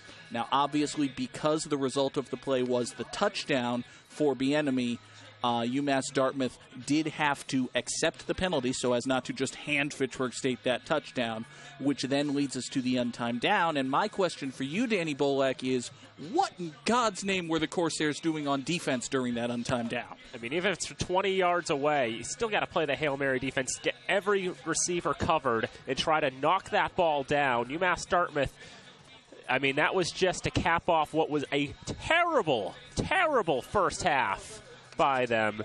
And, of course, the Falcons go into halftime with the 20-0 lead thanks to that. I mean, and it all wouldn't have happened if they hadn't tried to get those extra points late in the half either. I really can't blame the Corsairs too much for going for it. I mean, it's their last game of the season. They basically have nothing to lose. Why not try? My question is really with the play calling, especially on the defensive end of that last play, that untimed down. As you said, Dan, even though it's from the 20, it's basically a Hail Mary. It doesn't matter if they gain 19 3/4 yards as long as they don't get into the end zone. Your defense has succeeded. Why are you sending a 5-man rush? Why are you not covering Devin Seville? it just boggles the mind. And to be frank, it might boggle the mind of some of the other UMass Dartmouth coaches. I had an opportunity to pass by the locker room, and you could hear the screaming. Yeah, they cannot be happy with how this first half went. Fitchburg had 16 first downs. UMass Dartmouth had 2. They had 48 total yards of offense. This was the same team that put 413 yards up on WestCon last week. And WestCon, again, is the same team that hung 57 points on the Falcons 2 or 3 weeks ago. And that is correct. I mean, it's just been how topsy-turvy the conference has been. I mean, outside of Fitchburg, Bridgewater, and Framingham, once you get past the top 3, it just is a complete mess. 4th through 9th, you don't know who's going to be better on any given week. It really is. There are 3 teams in the MassCAC right now with winning records, those being Framingham State, Bridgewater State, and the Falcons. The other teams in the conference are 3-5, 4-5, 2-6. It is not good looking for Worcester State, UMass Dartmouth, WestCon, up and down the line. Random dumb stat, too, that I told you about before the game, which I'll tell the crowd about now, the folks watching here on FATV. Since we saw Worcester and Bridgewater here on FATV, those 2 teams have not lost. They've been undefeated since then. Live action underway as we start the second half. Christopher Ludwig's kick is away, taken up by one of the upmen at about the 23-yard line. I believe that's Mike Slaughter Jr. on the return. Mike Slaughter with the kickoff return. He gets across the 35 to the 36-yard line. We saw Slaughter as one of the rushers for UMass Dartmouth, and rather emblematic of their offense, he had 1 carry for no yards. It's pretty much what it was. I mean, a third of the offense that UMass Dartmouth had, a little more than a third, was that 19-yard run by Eddie Sheridan late in the first half. Matt Lowe stays in at quarterback for the Corsairs. His pass is complete. Second completion of the day for Lowe, and that is the first reception for Abby Bambos, former standout wide receiver, among other things, for the Fitchburg Red Raiders. Now playing wide out for the Corsairs, picks up his first catch of the day. Interesting, he gets to make a catch right here in his hometown. Never actually played on this field, but still, that's still a really cool thing to be able to say. 1st and 10 now for the Corsairs at the Falcon 49. Play action fake, Low throws to the right. That pass is complete. Reception made by Jakari Washington. Matt Lowe has 2 completions already in the third quarter. That matches the UMass offense for the entire first half. If you didn't tune in, folks, it was bad. 2nd down and 5 for the Corsairs. Handoff goes to Eddie Sheridan. He's across the 45, marking down at the 44-yard line. A gain of 4 for him. Trey Watson, I believe we've called his name 1,000 times today, making his 6th tackle. Watson's been in on everything there. The line of scrimmage was actually, well, not much of a gain there. 3rd down and 4 now for UMass Dartmouth. 3 receivers to the far side, just 1 to the near. That's Bambos. Pass over the middle is incomplete, intended for Jakari Washington. No flag. There is actually a flag, but it's down at the 50-yard line. Oh. That came in very late. Washington wanted a flag on possible pass interference. Instead, there's a roughing the passer call against the Falcons. Falcons were very clean in the first half. I mean, they only had 2 penalties for 20 yards. This is probably the most costly penalty they've taken all day. 15-yard personal foul negates what would have ended the drive. See if we can take a look at it here. Just out of our shot, Lowe got rid of the ball and then got hit.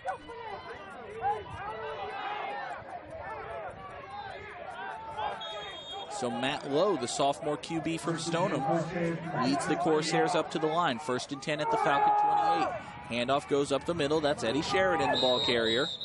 He's across the 25, mark him down just outside the 24. It's a gain of about 4 yards. It'll bring up 2nd down and 6. It does seem like changing the quarterbacks has done some wonders for UMass Dartmouth. Matt Lowe, though, doesn't have nearly the mobility as Corey Burnham. Only 2 rushing attempts for minus 16 yards. Rady got sacked. Speaking of which, Danny, yeah, are you psychic? Is this what's happening here?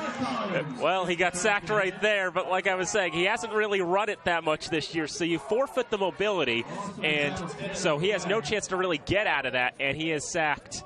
That's a loss. I mean, 2 plays for 16 minus 16 yards is how much he's run for this year, considering that those go down as sacks, basically. Sacks go as failed rushes. And now the Falcons take their first timeout of the half, less than 2.5 minutes into it. Take a look at the sack again. DeMar Collins just comes straight up the middle. Nothing Lowe could do about that. Sophomore from Linwood, Illinois, just bursting through the line. Yeah, I don't care how mobile you are. If DeMar Collins grabs you, you're going to hit the turf. So for the Falcons, they're hoping that's going to put a damper on this drive. 12:39 to go in the third quarter. Lowe now 3 of 4 over the air for 24 yards. That one incompletion, the interception to Bieniemy, who ran that back, and that led to the Falcons' late strike. That's the second time this year we've had a touchdown going into halftime on that very last play. Yep. It's been an exciting, almost entirely successful season of Falcon football here on FATV. We're so glad that we've been able to bring all of the home games to you right here from Elliott Field. I've called all but one of them, I think. I might have missed a game this year. You didn't miss any games this year. Awesome.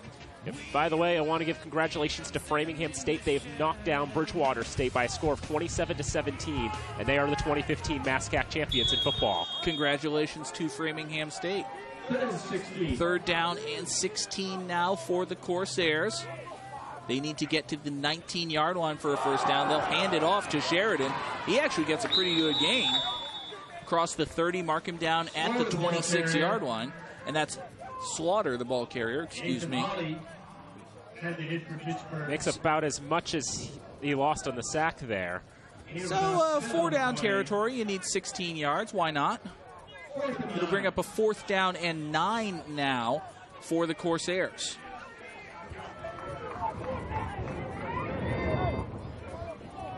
They hurry up to the line and will now change the play once again. 8 seconds on the play clock. We receives to right, Slaughter to the left of Lowe. And Lowe will take the direct snap. Back to pass, throws to his right for the end zone. Receiver's there, but it's incomplete. In and out of the hands. I believe that's Jakari Washington. He had a touchdown in his grasp and couldn't secure it. Take a look at this one. Asante Easter right behind him trying to defend as best he can. And that one just a bit out of the reach, just a slightly overthrown. And I got to disagree with you, Danny. That is a beautifully thrown ball by Lowe. Jakari Washington just couldn't bring it in. That's what I saw, at least. I think it was just overthrown by just a smidge. I think whatever defense Asante Easter put on Washington was just enough to hold him up. Regardless, it is a turnover on downs, and Fitchburg has it back. 1st and 10 now for the Falcons at their own 26-yard line. Jordan Almore, the ball carrier, he gets some good yards across the 35-40. Best run of the day for Almore. It's a Falcon first down at the 41-yard line. Give him 14 yards there. Almore this time finding the hole on the right side. Nobody there. And he can show off the Jets if given the space to work with, and there they are. Great block you saw there by James Verrat. That actually doubled Almore's running yards on the day. He had 12. Almore will get the ball again here on first down, up along the right side again. Nothing there this time. Might have gotten a couple before he's hit. Credit Jarrett Loof Woods with the tackle. That seems like a more typical Jordan Almore run. Just trying to find those holes on the right side, and sometimes, a lot of times, he'll get stopped, so he only gets a couple of yards. He does usually get a couple of yards like each carry. It's just a matter of occasionally he'll be able to break through for the big runs like we just saw. 2nd down and 8 for the Falcons. Play action fake. Delici throws over the middle. Pass is incomplete. May have been intended for Ty Spencer. It was overthrown for Ty Spencer, underthrown in behind Devin Samil. Trying to find either or and got neither of them.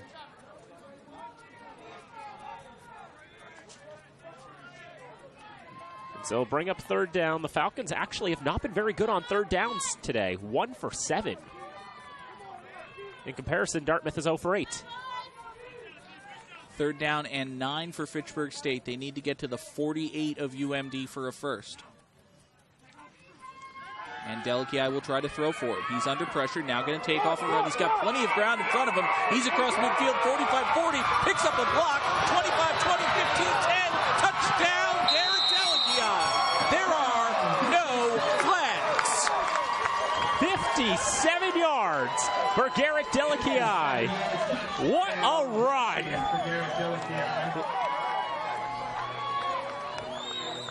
Take a look at this one. Delici sees the pressure, sees the open ground in front of him. He's just trying to pick up a first down, but he's got the Jets, and right there he picks up a block that springs him to go the rest of the way.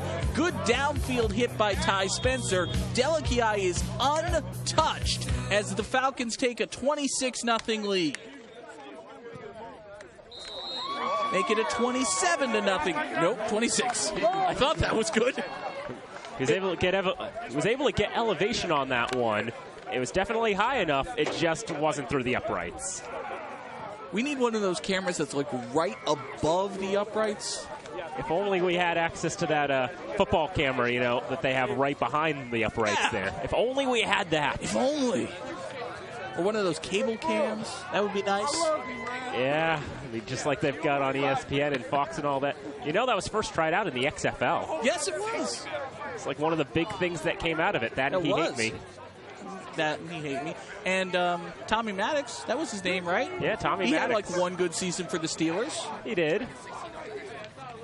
Everybody who played in the XFL is long retired now, right? That's like 14 years ago. Yeah, now? that was a long, long time ago. I don't think any more active players from the XFL. No. Is Noel Prefontaine still punting out in Canada? Who the heck is that? I'm sorry, I've never heard of that, man. Long-time CFL punter. Okay. I do watch some CFL whenever it's on. All right. Got big fields, 3 downs. It's a lot of fun. Grey Cup.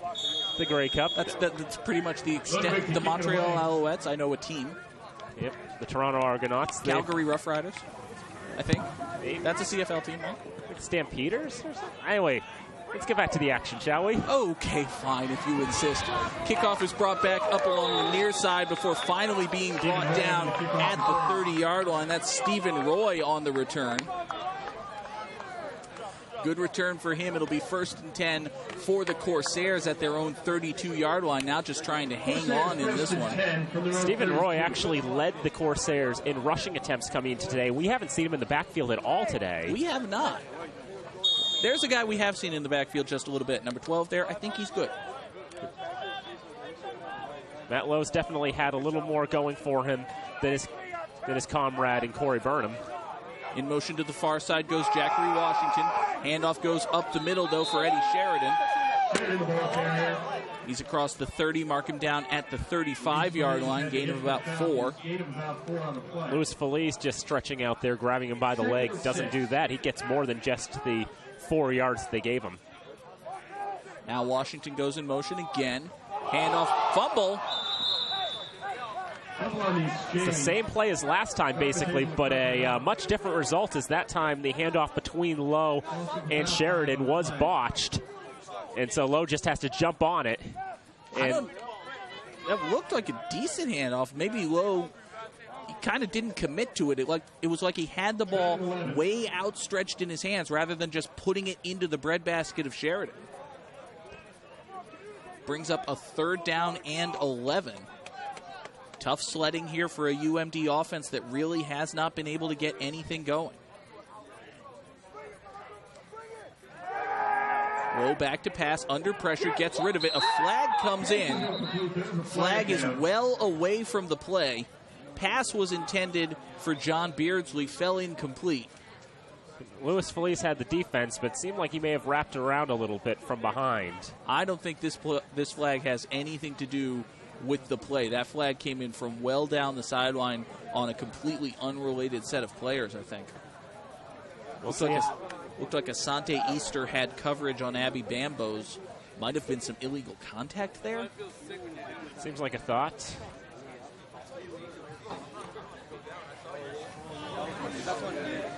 Hands to the face is what they called. So hands to the face against the Falcons will once again negate what would have been a failed 3rd down and give the Corsairs a first. Wonder if we can see it here. I certainly don't. Yeah. Well, he did say it was away from the play. Must have been. So that's what they saw. Flag was thrown by the field judge back here on the near sideline, maybe 25, 30 yards away from the ball. Regardless, it is 1st and 10 for UMass Dartmouth. Jackery Washington gets the carry this time. We saw that sweep play work once in the first half. It works pretty well here. And now we got some pushing and shoving and flags flying well away from the play. Teron Seaforth Howard in there. One of the officials was down on the ground trying to break up whatever was occurring there. Saw Kevin Wadsworth, junior receiver for the Corsairs, in on that. And Wadsworth's had a tough day. He hasn't made any catches in this contest. I haven't heard Wadsworth's name once, have you? Only when I've been mentioning it, like, for one failed block or something. Officials getting together trying to determine who committed the foul. This usually ends up in offsetting penalties.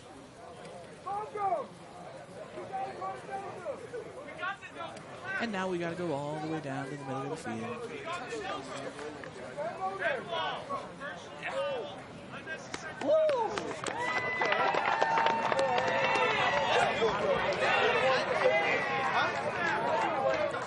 So they call the personal foul only against Wadsworth. It'll be 15 yards from the end of the play. So the first down stands, but Dartmouth is backed up an additional 15. Notice they moved the chains down with that. So they're going to leave it at 1st and 10. But they're just moving it back those 15 yards. After the dead ball foul, it is 1st and 10 rather than being the 1st and 25.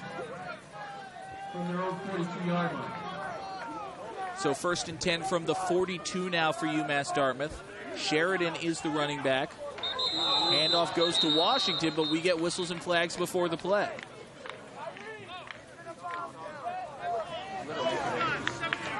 And a false start is indicated. I believe that was the right guard, Brendan Katsiopoulos. I think I heard the official just faintly say 72 on that. That'd be Jared Stokes, but Katsiopoulos may have been involved in it as well, nonetheless. Again, was there even a 72 on the field? Stokes isn't on the field. I win. I'm just saying. I'll take your word then if he's calling the wrong number.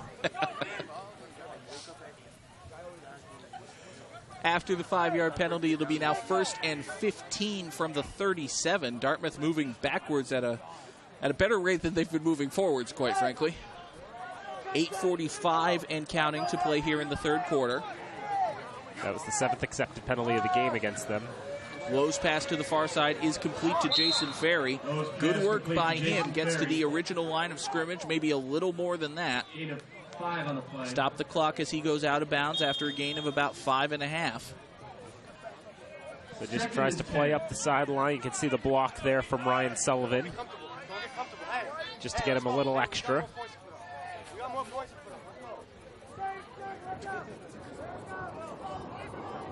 Now 2nd down and 10 coming up for the Corsairs. Low snap, Low handles it.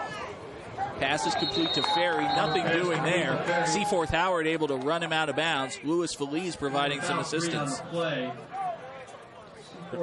Gain of slightly less that time. Seaforth Howard and Feliz right there. And you saw that time, once again, Ryan Sullivan trying to set the block. This time, Seaforth Howard just knocked him on his backside and tackled Ferry out of bounds. So once again, you see Dartmouth come up to the line of scrimmage, then get the play call from the sideline. They face 3rd and 7. Low back to press, under pressure, fires it long over the middle, passes high and incomplete. Intended for Jackery Washington. It would have been a heck of a catch. Ball falls incomplete. There is a flag down at midfield, however. We've already seen the Corsairs get 2 first downs on 3rd down due to an infraction against Fitchburg. Question is, could it happen again?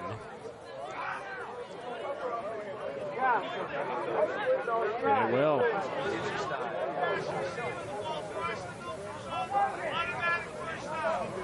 So a hold against the Falcons. Once again, a 3rd down converted via penalty.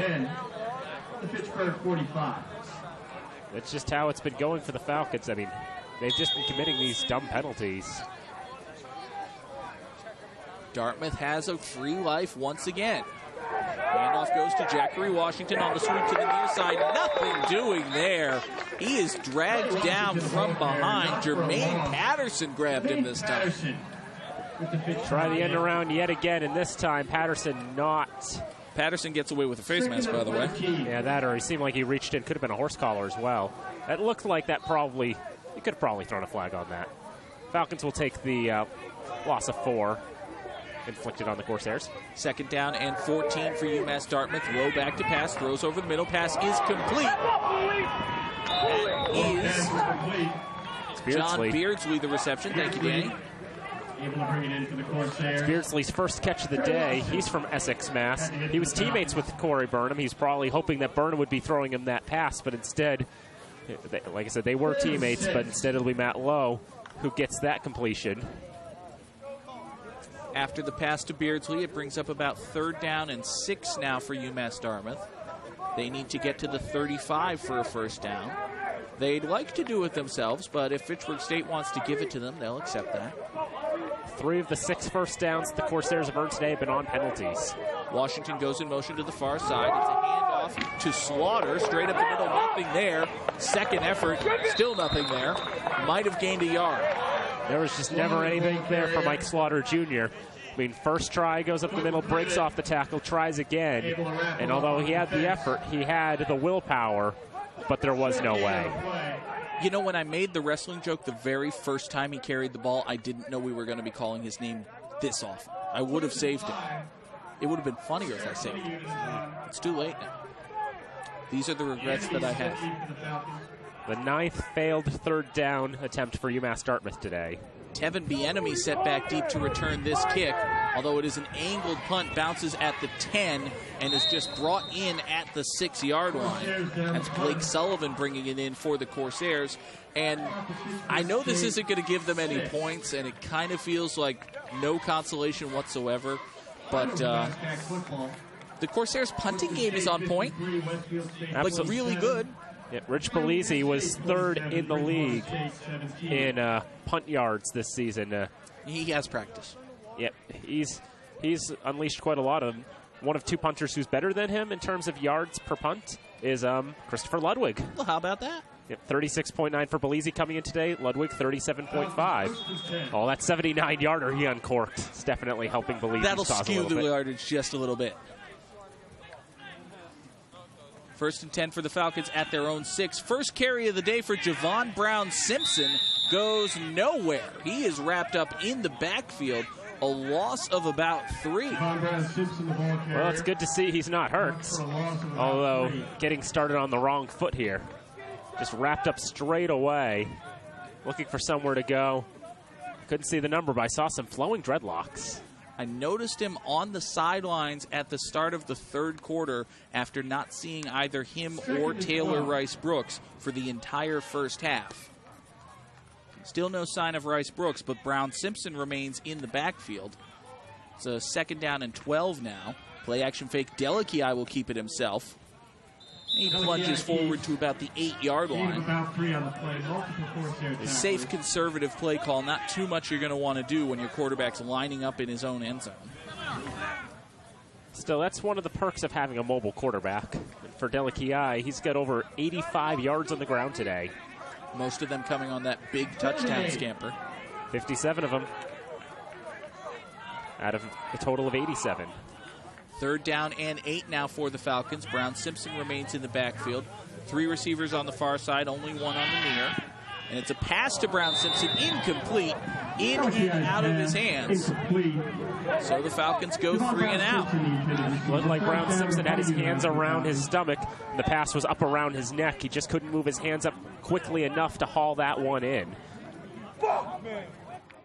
Someone was very cross there. I feel like we might want to apologize for that. Yeah.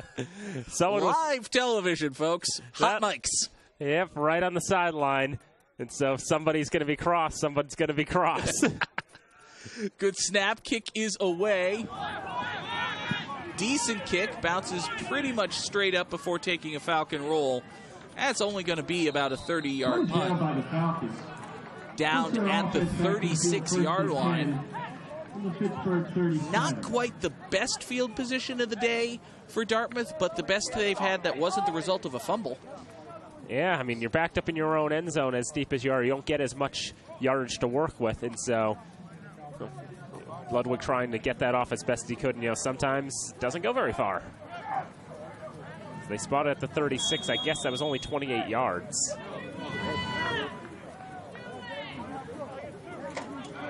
Lowe will lead the offense back out onto the field. 1st and 10 Corsairs at the 36. Pass to the near side is complete. Jackery Washington the reception. Mark him down at the 29-yard line. That's a gain of about 7. I'd like to say that if you're UMass Dartmouth, this is the best opportunity to score, I would say. I would say so. You're down by 4 scores, but you get to start inside your own 40. And you fumble the snap. Yeah, that'll go.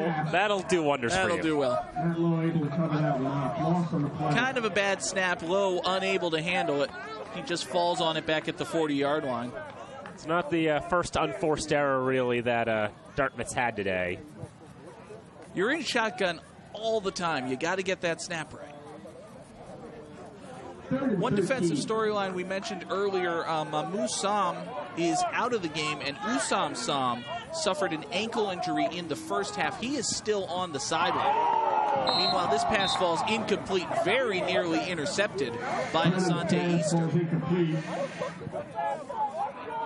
Just another thing not breaking Dartmouth's way. Oh, Burnham's back in the game, too. He tries to throw that one in, and really, Easter had a better chance of hauling that in than Washington. Asante Easter on the defense.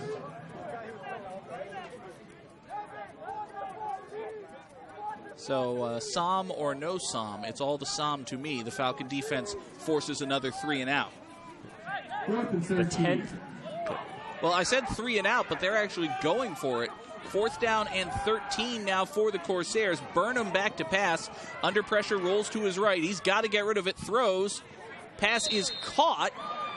It's not going to be a first down no matter what. They call it a reception at the 30-yard line, but he is well short of a first down, so UMass Dartmouth turns it over on downs. Honestly, at that spot, I would have run it. It feels like you would have had a better chance because the one receiver you've got is 5 yards short, and you're just not going to get a first down from where he was positioned. Falcons 1st and 10 from their own 30. Third time today that Dartmouth's failed on 4th down, 0 for 10, 0 for 3 on 3rd and 4th downs. And as we've said, half of their first downs gifted to them by penalty. 2:53 to play here in the 3rd quarter. Garrett Delakiai brings the Falcon offense back out onto the field. Play action fake. Delakiai will throw. Rolls to his right. Tosses it for Ty Spencer. Catch is made. He's inbounds. Pitch and catch is good for about 6 yards. It'll bring up 2nd down and 4. Yeah, it feels like it's a whole lot more, but that's only because Delakiai is running 10 yards backwards before he makes the pass, so you only get 5 out of it. Yeah, I had to double-check the sticks on that one. I was like, that's got to be a first down. Nope. 2nd and 5. Falcons still go 4 wide receivers, 2 on either side now. Jordan Almore's in the backfield. Quick pass on 2nd down is tipped and falls incomplete. Good defense there. Alex Ortega, the junior corner. Pass was intended for Devin Samil. First time we called Alex Ortega's name today, it was for a stupid pass interference call. Second time we call his name, it's for a much more valiant reason. That's breaking up that what almost would have been a sure catch by Devin Samil. Nearly intercepted by Jackery Washington. He's actually playing both ways today. Ah, that is right. That is interesting to see. You don't see that very often. The junior from Everett. Washington lined up one-on-one with Taylor Ekstrom here on 3rd down. Delakiai back to pass, under pressure, looks to run, jukes a defender. He's across the 35-30. Garrett Delakiai picks up a first down. I thought he had nothing there, but he had plenty. That's not the first time he's picked up a first down on 3rd down with the legs. I mean, we just saw him do that for 57 yards in the touchdown. But great work by Delakiai. UMass Dartmouth kind of had to know it was coming, and still he was able to avoid the defender and pick up the first down. What a day Garrett Delakiai has had on the ground today. 96 yards on 8 carries. He has to be over 400 all-purpose yards, doesn't he? 196 yards over the air. Okay. Maybe 300. Never mind. Delicat just dumps it off for Jordan Almore. This pass is complete. Great work by Almore. He's across midfield. That's the niftiest 8-yard play you're ever going to see, I think. Yeah, that's some good improv skills there. Has to haul it in. Pump fakes nearly wrapped up by 3 Corsairs. But he's got Almore right in front of him, so he just dumps it off. And then Almore with the juke gets 8 yards. How do you like that? That works just fine. That's how they draw it up. It's a very, very slow developing screen pass is what it is. That gets Delicat to exactly 300 yards over the air and on the ground today. 2nd down and 2 for the Falcons. Almore remains in the backfield, and he will get the carry, and he will get nothing. Almore the ball carrier. I don't know if he likes it, but he definitely got nothing. Loss on the play. That's what you'll get sometimes. Maybe back to the line of scrimmage. Just absolutely nothing there. So it'll be 3rd down and 3. They do call it a loss of about a yard. There's about half a second difference between the play clock and game clock. So this most likely will be the final play of the 3rd period. UMass Dartmouth showing blitz. Delicat barking signals. Now back to pass on 3rd down. Rolls to his left, nothing there. He's going to cut it up the middle. He's got to create. Plows forward, might have lost the ball. They're going to say that he's down at the 46-yard line. That looks like it's good enough for a 1st down, and it is. So Garrett Delicat once again using his legs to pick up the 1st down. Gets himself over 100 yards running. They've just moved the sticks. Now they're going to have to move them again because we've reached the end of the 3rd quarter. What a day Garrett Delicat has had for this Fitchburg State team. He is the offense today, for all intents and purposes. The running game, aside from a couple of good runs, one by Almore and a couple by Sterling Garvin, the running game really hasn't been there on a consistent basis unless it's Garrett Delicat pulling the ball down on a design pass. We saw it in the last game, Delicat throwing 50 times and being the team's leading rusher. I don't think he has 50 attempts today, but it's pretty close. 21 for 32, 204 yards, and the touchdown that ended the 1st half to Devin Samil. 9 carries, 99 yards, so he isn't quite over 100 yet. I thought he'd be, but he isn't. And he had the touchdown run, the 57-yarder that we saw Jordan Almore 11 for 27 with 2 touchdowns because he's very good at those goal line sneaks. Hi, Ty. We saw Dave Oster earlier. He's running the other sideline camera for us. Our other camera operators up on the left, Tim Doust and Scott May. There's Scott. That's how Scott looks all the time. That's just his natural face. It's frozen like that. When your mother's... Oh, my God. Hi, Tim. Oh, goodness. Our director today is John Dextrays. Eric Baird is running the audio board for us. Travis Falk is our technical supervisor. I'm sure Travis just loved that shot. And I'm John Gugerty, joined by Danny Bolek. I think you knew that already. And I'll take it away for the rest of this game. Falcons up 26-0. Delicat remaining in the game as the Falcons get that 1st down from the Corsair 45, dropping back, looking to duck out of a sack here. He's not going to be able to break away from this one as he's taken down for a loss of about 8. Brandon Miller among many Corsairs bringing the heat on Delicat. You're getting to the point where you might want to take your quarterback out if you're Patrick Haverty. Just saying. Of course, if Delicat was over 100, he wasn't. But if he's not anymore. Yep, because as we point out in college football, sacks count as negative rushes. So he's down to 10 for 90 now. But that will bring up 2nd down for the Falcons. 3 receivers to the left side, 1 to the right. The single-digit gang of Neal, Spencer, and Samil. And they go with the short dump pass for Jordan Almore. And that's going to be a loss of yardage as well, as immediately there was Marcel Flynn, junior from Taunton. So the Falcons going backwards now since the change of direction. So there's the sack and then the completed pass, which quite frankly probably should have been dropped just to save yardage. It'll bring up 3rd down and about Sterling? About maybe Clinton, 3rd and Clinton. At this pace.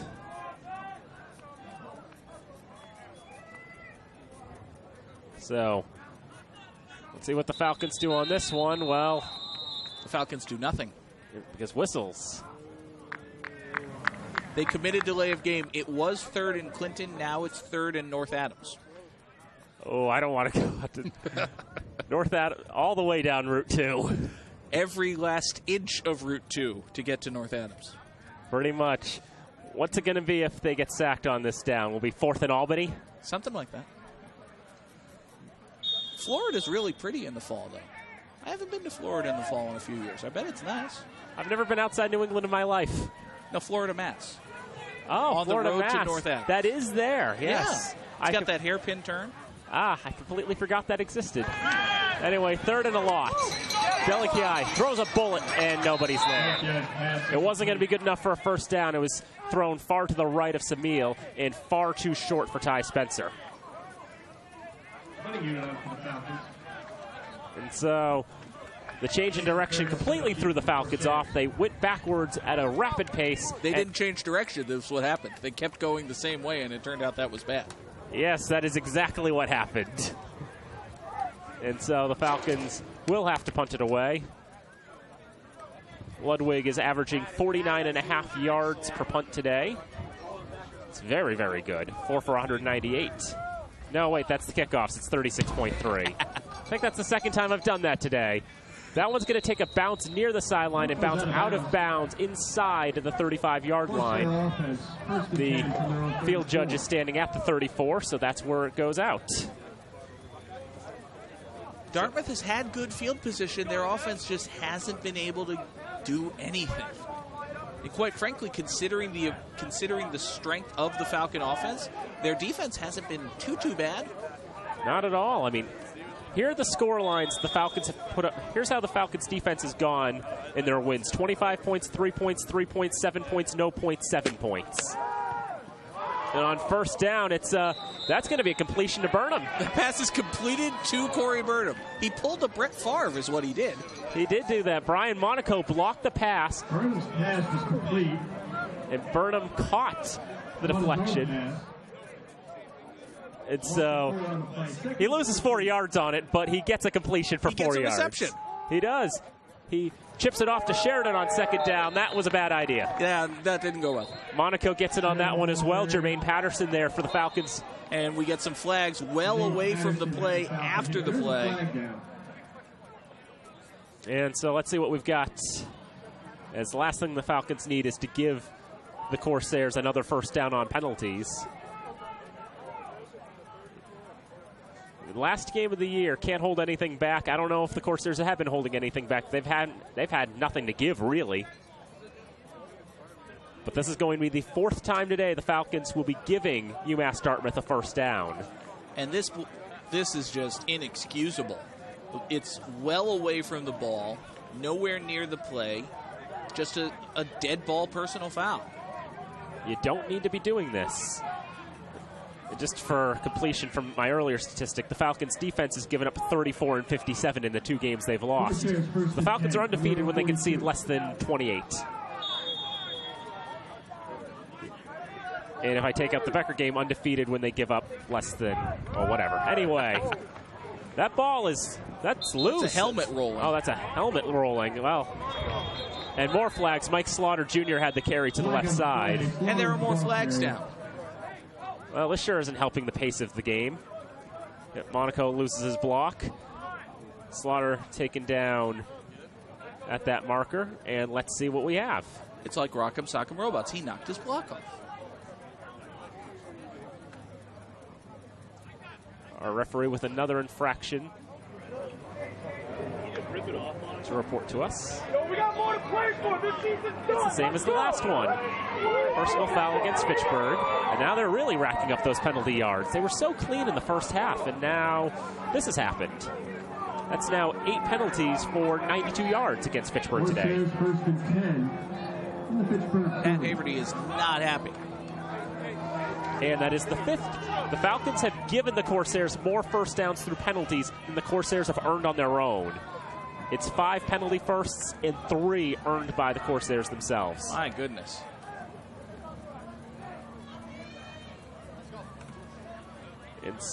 I mean, it's just a matter of discipline, and it seems like it's getting a little unhinged there for the Falcons down on the field. Just a little bit.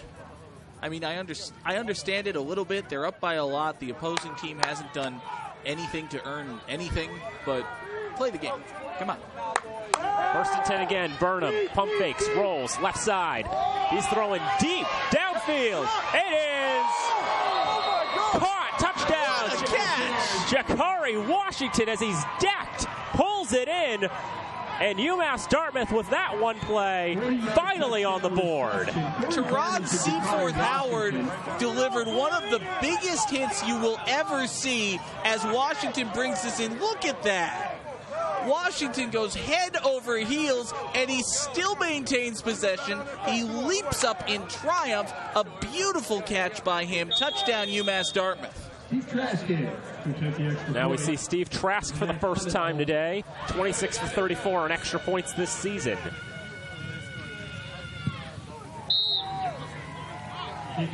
Boots that one undramatically through. 12:14 to go in the 4th quarter. The Corsairs have finally scored on Jakari Washington's 5th touchdown catch of the season. Burnham's 23rd touchdown throw. It's 26-7. That was a very well thrown ball by Burnham, probably the best pass of the day for UMass Dartmouth. And Jakari Washington, just great speed to get under the ball, and then amazing toughness to bring it in and hold on to it after Teron Seaforth Howard absolutely leveled him. I mean, just for that, that's the topping on the cake there for UMass Dartmouth. They finally get on the board, and with a pretty flashy play, maybe MassCAC Play of the Week could be. 12:14 to go in this one. Am I absolutely crazy for thinking that UMass Dartmouth might try a surprise onside kick and try to get back into this one? Well, they're down by 19. I think that you definitely have to entertain the idea. And for the Falcons, they definitely have to be ready in case UMass Dartmouth wants to have a go at that. And they are marching their line right up to the 45, even further than that, to where they need to be.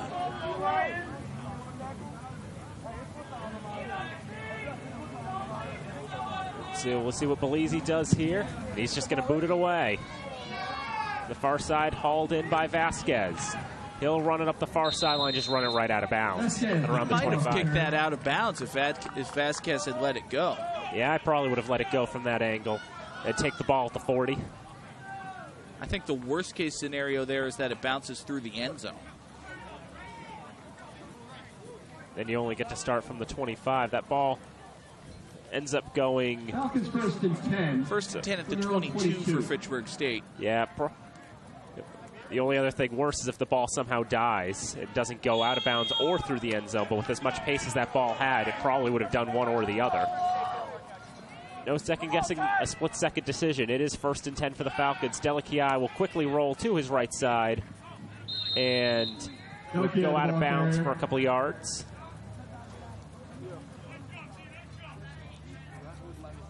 He was running from the get-go on that play, and he ends up getting one. Maybe.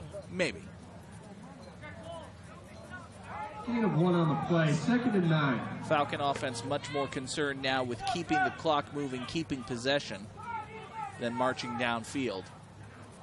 3 receivers to the left again for the Falcons on 2nd down. Delakiai will roll out to his right again.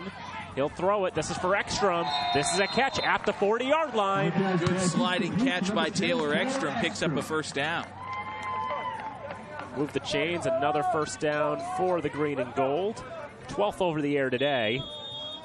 Delakiai rolling around just like the last play, but this time he's got the time and space. And Ekstrom, only defenders in front, nobody behind, but falling backwards. He makes the catch, does what he needs to do to get the 1st. Falcons will let some clock run here, up by 19 points. 1st and 10, they go with a run up the middle. Sterling Garvin, the ball carrier there. Garvin will gain a couple. Gain of about 3 on the play.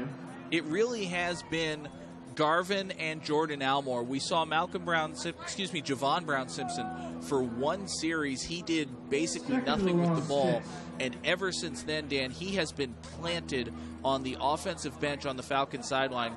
I don't know that he's moved in the last 20, 25 minutes. He does not seem very interested in playing football right now. For whatever reason that he's been on the sidelines the last couple of days, I have no idea. But Garvin on second down trying to get back to the line of scrimmage. And I'm not sure if he did that. He got that far. Well, actually, give him a yard. They gave him a yard, so not a whole lot for Garvin there, but not a lot of a hole created. That's good work by the Corsair D-line. I tell you what, Danny, if it doesn't hurry up here, they might have to turn the lights on at Elliott Field. It's getting pretty dark. And as time goes on, I mean, sunset's coming in around, what, 4-ish? Something like that, isn't it? Yeah. Daylight saving time is stupid. Should be daylight savings time all the time. Third down, thrown over the middle, incomplete. The sun setting at 4 o'clock is stupid. There's a flag down late. Flag came down late in that. And the way the Falcons are responding, maybe they're going to get one of their own on this one after they gave the Corsairs a couple firsts on unsportsmanlike conduct. Perhaps the Falcons have finally earned. Well, this flag was back around the quarterback, so perhaps a roughing the passer.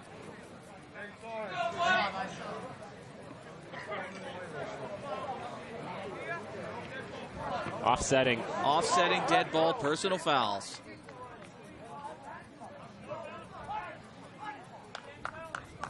And unlike offsetting live ball fouls, they don't even replay the down. It's just fourth down, and the Falcons have to kick it away. Fourth down, how do you for the Falcons? We mentioned the fact that it's getting dark. It's going to be getting dark at the end of our next game, too, because our next game, Saturday, November the 14th, next Saturday, Senior Day, is a 3 p.m. kickoff. It will be pitch black by the time that one ends. It's a 3 o'clock kickoff. Plymouth State coming to town for Senior Day. It is an interesting start time. It's going to be the last MassCat game of the season. Everybody else will be done by then, as this is fair caught for at the 22-ish by Jason Ferry. Ferry kind of lost his footing as he was making that fair catch. He was lucky to bring the ball in. He has struggled so much to bring in these punts and kicks today in what is going to be his last collegiate game. Ferry is a senior from Billerica, and as we pointed out for UMass Dartmouth, they're 4-5. This is their last game of the season. For all the seniors out on the field, this will be the last meaningful football they'll play. Oh, sure, rub it in, why don't you? They had their senior day already. On first down, there's a catch and a big run by Abby Bambos. Will they catch him? They will not. My goodness. And now UMass Dartmouth climbing back into this game. Back-to-back big receptions. First for Chakari Washington, then for Abby Bambos. His 10th touchdown catch of the season. And all of a sudden, UMass Dartmouth is right back in this one. And this one comes right in front of his hometown fans. Abby Bambos, the former Fitchburg High standout, makes the catch and then just turns on the Jets. He is untouched, 78 yards and a touchdown. And don't look now, folks, but more than half a quarter to go. This is only a 2-score game. And Fitchburg dominated for the first 3 quarters of this contest, as the extra point from Steve Trask is good. But 9:35 to go in this fourth quarter. Even the Falcons dominated for the first 3 quarters of this contest. They have to finish. It is only 26-14, and the Falcon offense hasn't looked good for a while now. And they've been starting to spin their wheels, and all of a sudden UMass Dartmouth is getting on their horse and running it downfield. Washington had that incredible catch, and then Abby Bambos all those yards after the catch, and he just blew down the sidelines. Nothing in his way. That's just a case of run the streak, deliver the quick pass, and then one guy misses a tackle, and Abby Bambos is gone. You saw the Falcon defender try to jump the route and pick the ball off. He didn't time it well, and when you do that, the ball's in Bambos' hands. He can run faster than you. It is a 2-score game now, and I mean, you can't think of it anymore as Dartmouth just trying to finish for pride now. They are trying to win this game, and they have a decent chance of doing it. Yep. And the last time these two teams played down in North Dartmouth, it was a 37-36 win for the Corsairs, and they had to come from behind and win in dramatic fashion in that one as well. And now they're thinking about the onside kick. They do onside kick it, and I think they got it. That was a brilliant kick. Absolutely beautiful. He ran the indirect line to the ball. However, we do have, I believe there's a flag down. The Falcon defense on the near sideline is screaming about maybe he was offside on the kick. Well, after all, because of the way he indirectly ran, he ran up to it, then basically semicircled around the ball before he kicked it. It's very possible that one of the Corsairs was across the ball before he kicked it. Barnes may have tried to time his sprint and didn't quite get it right. It was Trent Barnes who came up with it, but was he onside to begin with?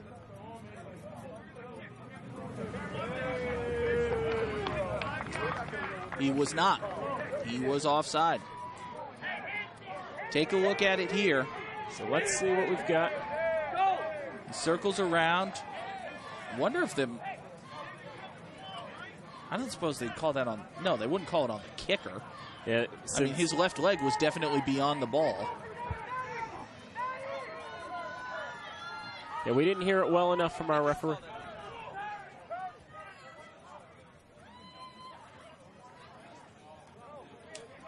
Okay, so we're getting confirmation in the booth that it's just plain illegal to kick the ball that way. He ran past the ball and then came back and kick it, and you just can't do that. Yeah, it's not for the semicircle move. It's just that when he planted his foot beyond the 35, that was when he was in the wrong. Okay. So if he'd done the same thing but planted it before the 35, I think it would have been legal. But because he did that, his leg touched over the 35 and then came back. Right. That made it an illegal formation. So as crafty and as shrewd a move as UMass Dartmouth pulled there, it's not going to count.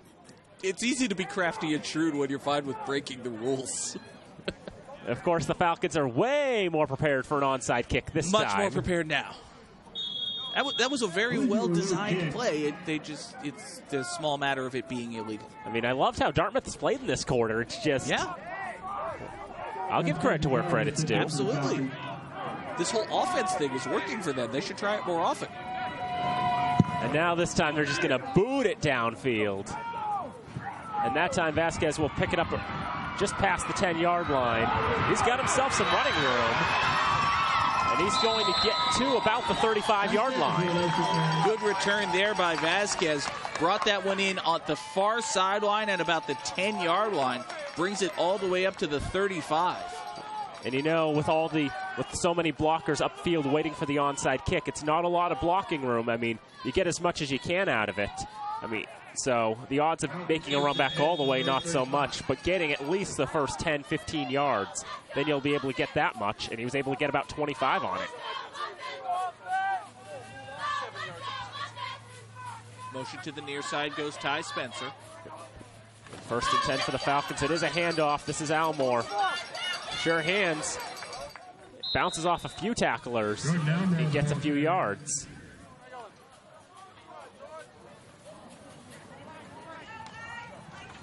Almore today on the ground. That's his 12th carry.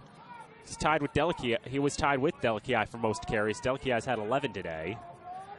Some of those are sacks. A couple of those are sacks. College football. Just how they do things. 2nd and 6 for the Falcons. Under 9 minutes to go in regulation time. They lead by 12. 2 receivers on either side. It is another handoff.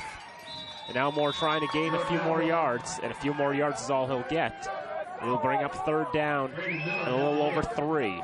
That play took a little bit of extra time to develop because of a poor snap. Delakia did a good job to bring it in, but he had to delay just that little bit. And I think that was the reason Almore wasn't able to get more on that carry. It's going to bring up 3rd down. The Falcons are 4 for 13 on 3rd down conversions today. They'd like to be a little better in that department. 2 receivers to either side. Delakia stepping back. He's going to throw. That is in and out of the hands of Trayvon Neal. Would have been an incredible circus catch. Dartmouth brought the blitz, and Delakia got rid of the ball quickly. But Trayvon Neal had to kind of arc his arms around, and he wasn't able to bring it in. Take a look at it here. Trent Barnes from behind there making the play. The pass is thrown so hard that once Neal gets his hands on it, it kind of pulls his own hands away. He wasn't able to get a firm grasp. Now we have movement at the snap. I'm just going to point out, if this is against Dartmouth and it's a 5-yard penalty, that's a first down. We'll have to talk about this one. Punt team is certainly indicating that. Falcon offense is making its way back onto the field, so Fitchburg State certainly believes this is encroachment. And that's what it is. So that 5-yard penalty flipped the script a little bit. Now Fitchburg State will be the beneficiaries of a dumb penalty resulting in a first down. Only the second time UMass Dartmouth's given the Falcons a first down today, but the Falcons will gladly take it. 54 yards from the end zone, they have first down. Offense gets another chance, looking to kill as much time as they can. 8 minutes left in this one, leading by just 12. Spencer moves in motion to the right side, so 3 receivers out there. Just Neal on the left side. They'll go short for Almore, and Almore puts some moves on. He's down at the 49. He gets about 5 yards on that one. Good work by Jordan Almore on the catch and run, and great blocking. Dylan Woods, listed in the program as a linebacker, but he was set up as a lineman there, making the block downfield. I think that was Woods. Number 51, he's an ineligible number, so that can work. This will be second down. A bit of a different formation as you've got Samil to the right. But this will be Sterling Garvin taking up the middle. Sterling Garvin's going! Sterling Garvin is gone! Touchdown! But there is a flag at the 45-yard line, which I've only just seen. And hold against the Falcons. Well, that would have been brilliant if it was legal.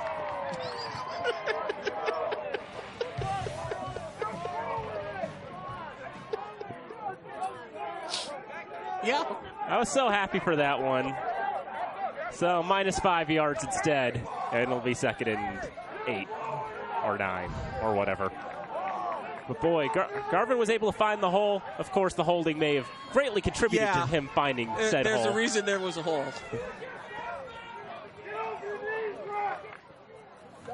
So the teams are now trading penalties, and, well, that's a situation that does benefit the Falcons. I mean, we just said there were 8 minutes left. Now there's 7, and Fitchburg State still has the ball. But it is now second down and 14. Yep, and since I mathed for a 5-yard penalty and not a 10, that's why it's so far back. Second and 14 would have been Garvin's first career touchdown had it counted. So he'll try to run it up the middle again. He's going to get back about 4 of those yards, and it's going to bring up third down again. Just beyond the initial line of scrimmage for Garvin. Call it third down and about 9. Take a look at it again. Have you ever noticed I'm never good at reading out how many yards exactly a player gets? Garvin just, that stretch out, that one last oof, gets an extra yard out of it. Throws my numbers off. None of us are any better or worse than any of us. 6.5 to go in regulation time. Let's go Flock, is it?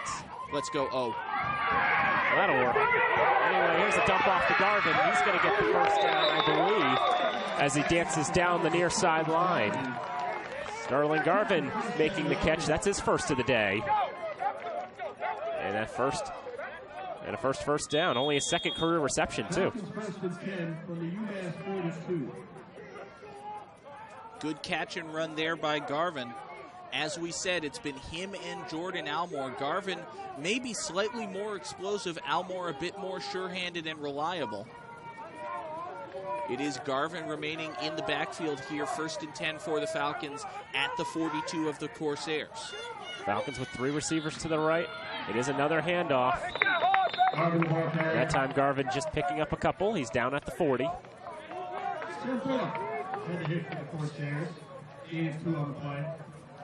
And far be it from me to even suggest that a football coach may do this, but Garvin's a freshman and Almore's a senior, so maybe that's why Almore's getting the ball.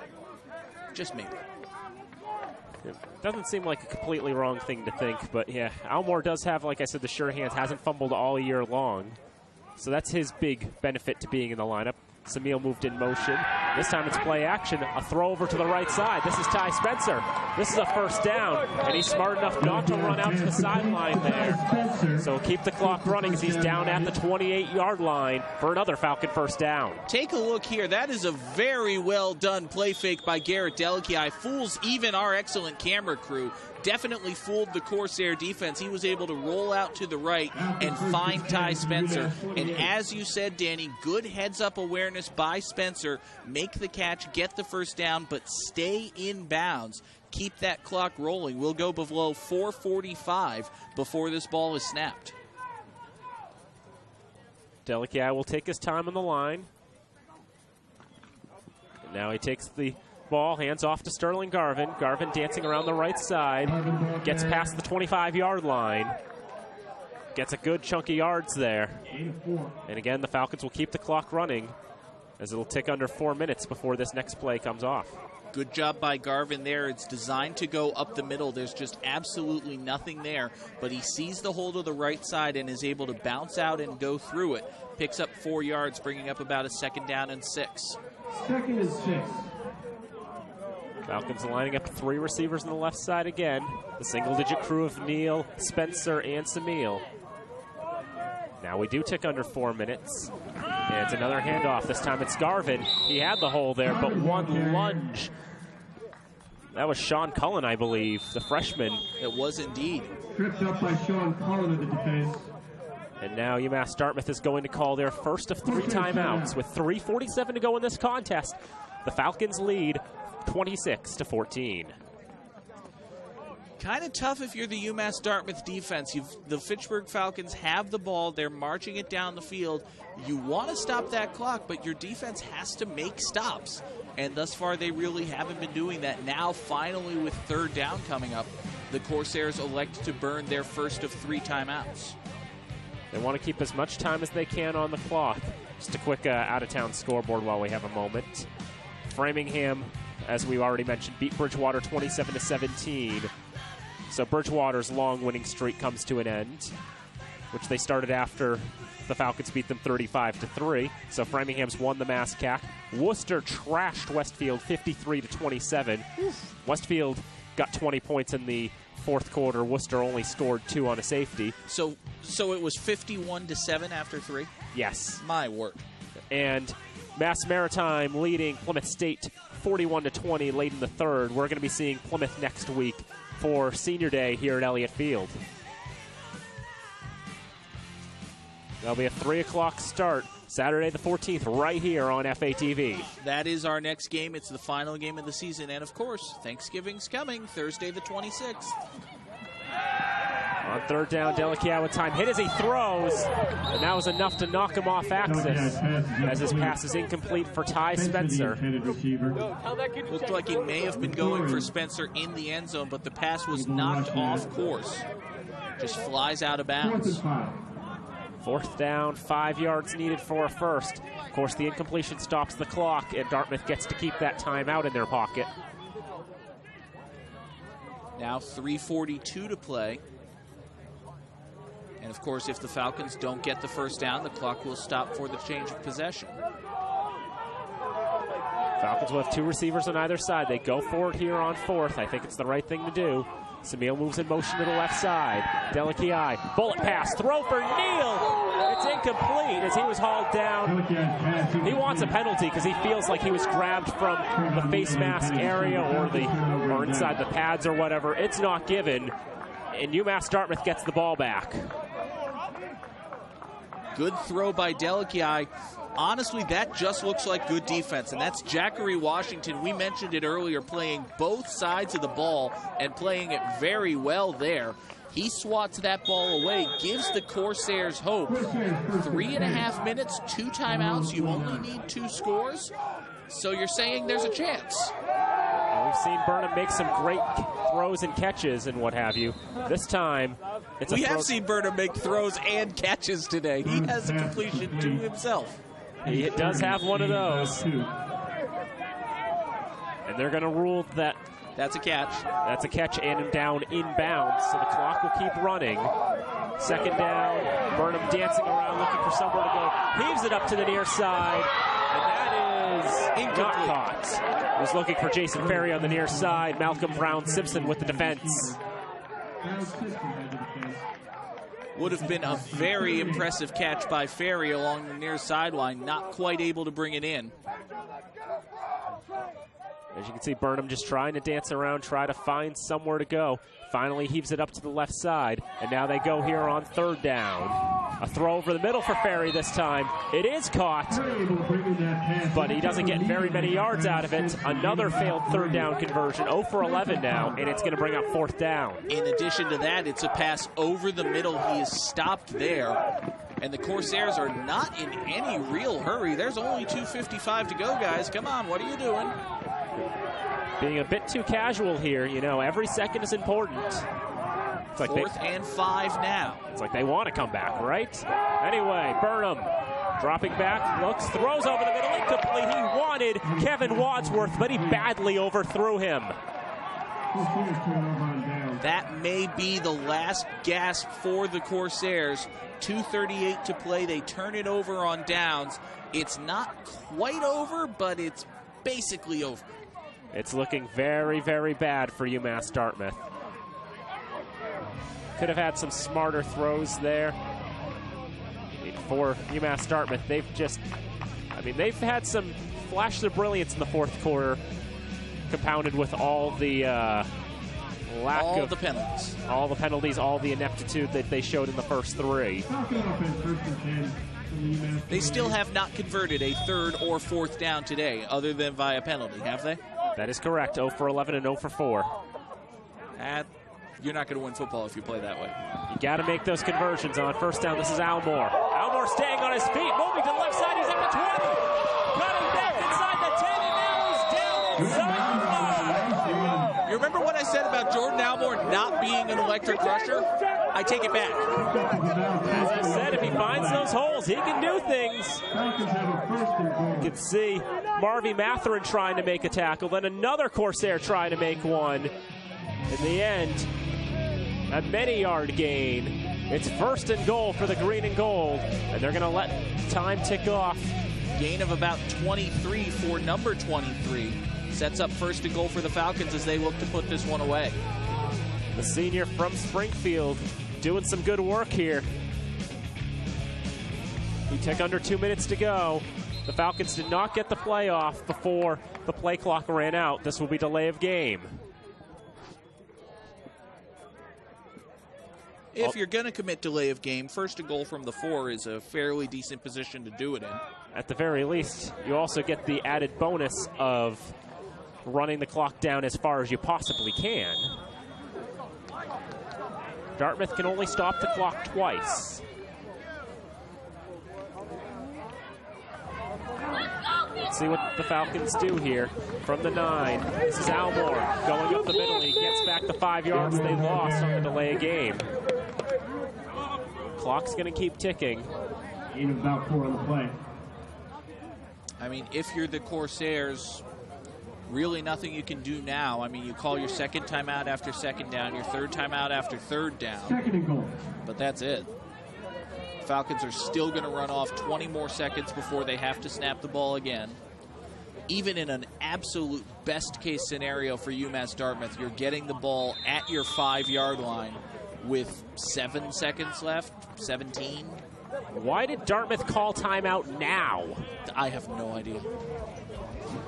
I have no idea. With 1:15 left. Having already burned 25 of the 40 seconds. That is just inexplicable. The only guess is they didn't have the defense out there correct. That is something. I mean, inexplicable.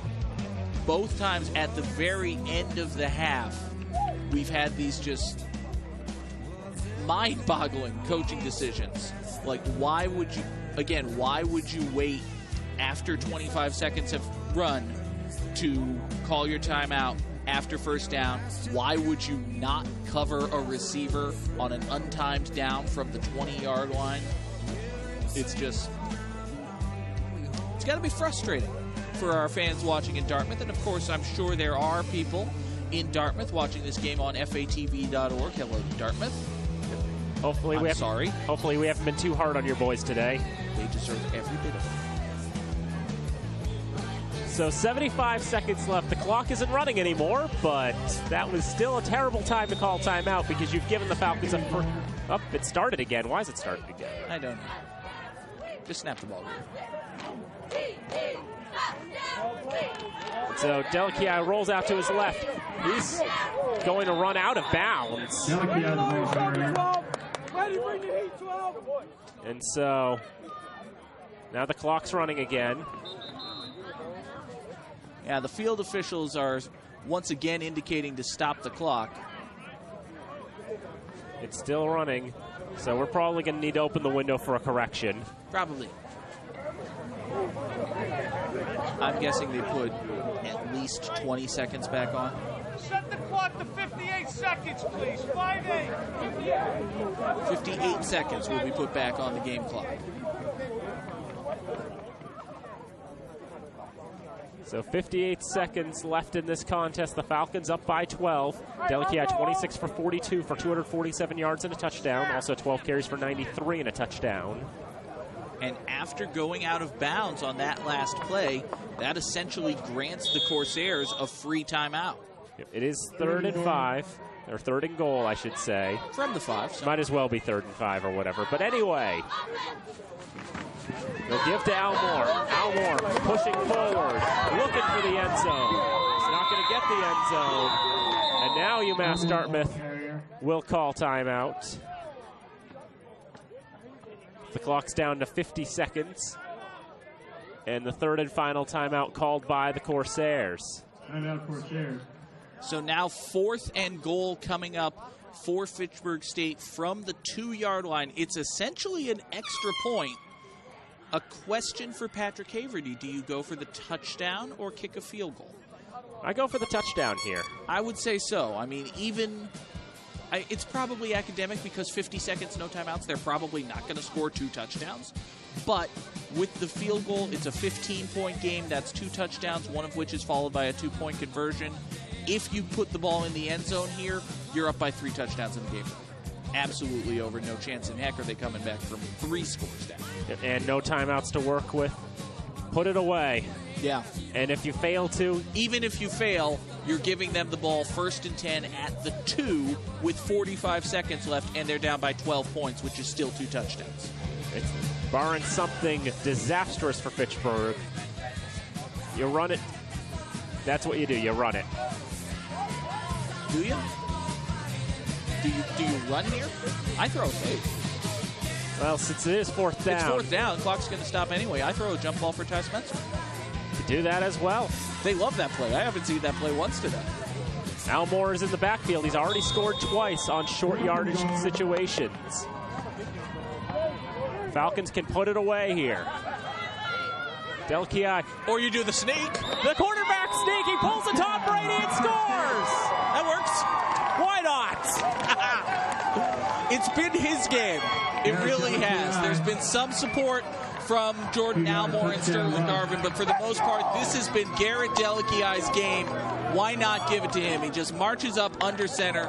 The first snap under center all day for the Falcons. Quarterback sneak right up the middle. Garrett Delakiai salts this one away. Yep, Max Schiavone with the snap. Puts it right when Delakiai wants it, grabs it, leaps over the line into the end zone. His 2nd touchdown on the ground today. A great game for Garrett Delakiai. Here's the extra point attempt. That is good. 46 seconds left in UMass Dartmouth season. It's Fitchburg State 33, UMass Dartmouth 14. You know, I know we talk about it a lot, and sometimes it feels like we harp on it. Has there ever been, in the history of the Fitchburg State football program, a player who has meant as much to his team as Garrett Delakiai has in the 3 seasons he's been here? I can't imagine so. He has just done so much for this program. Holds just about every record. I seriously think, even though he's just wrapping up his junior season, Garrett Delkiai is the best Falcon there's ever been. In terms of football, I have to believe so. Absolute game breaker he is. I mean, we were so excited back 3 years ago after watching this kid at Leominster High, after seeing the things he could do there, after listening to Todd Robbins on WPKZ, listening to his high school career. Now he comes to Fitchburg State. He's been every bit as good as you could have hoped, and then some. He's a local legend, two-time state champion. He's led the Falcons to 3 consecutive winning seasons. Before his arrival, the Falcons were coming off back-to-back 2-8 campaigns.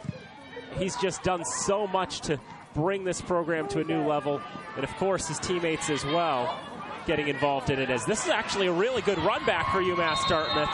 Not willing to quit until the game's over. Randy Butler, the freshman from Middletown, Rhode Island, haven't called his number at all today. First time we've seen Butler. He's just one of the up men, picks up the squib kick and does a lot with it, gets it into Falcon territory. Butler this season, that's just his 3rd career touch on a kick return.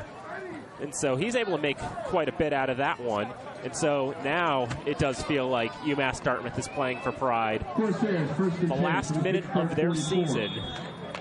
For a lot of these guys, as you said, Dan, it's the last minute of their college career. They want to go out with a bang. Burnham, long throw over the middle. And that is incomplete. Tevin Bieniemy trying to haul in his 2nd pick of the day. Bieniemy feels like he did, and he might have. We'll take a look at it again. Look at the replay here. That was... no. That's incomplete. Took a hop on the turf. Very close. Excellent work by our camera operators. Once again, the fantastic volunteer crew at FATV. We couldn't do this without them. Slaughter's going to take the fake hand, well, sort of the fake handoff that he did take the handoff with the pump fake. Ran it to the left side, down at the 40-yard line. Clock will keep ticking. See if UMass Dartmouth gets one final play, and if I'm Corey Burnham, I just heave it to the end zone. It's already worked once today. So Burnham will drop back. He's not going to have a go. This season's going to end with a sack. Rather emblematic of the day. Aside from a couple flashes of brilliance for UMass Dartmouth, they were just enveloped by the Falcon defense. Fitchburg State comes away from this one with a 33-14 win. And to be honest, Dan, aside from a few minutes at the end there, it didn't feel that close. It was one-sided for 3 quarters. UMass Dartmouth had 2 great plays. Washington's 40-yard catch in the end zone, and then the freshman from Fitchburg, Abby Bambos, with a 78-yard run downfield. I mean, it was, besides those 2 plays for Dartmouth, it was kind of a disaster. They earned 5 first downs all day. The Falcons gave them 5 first downs on penalties.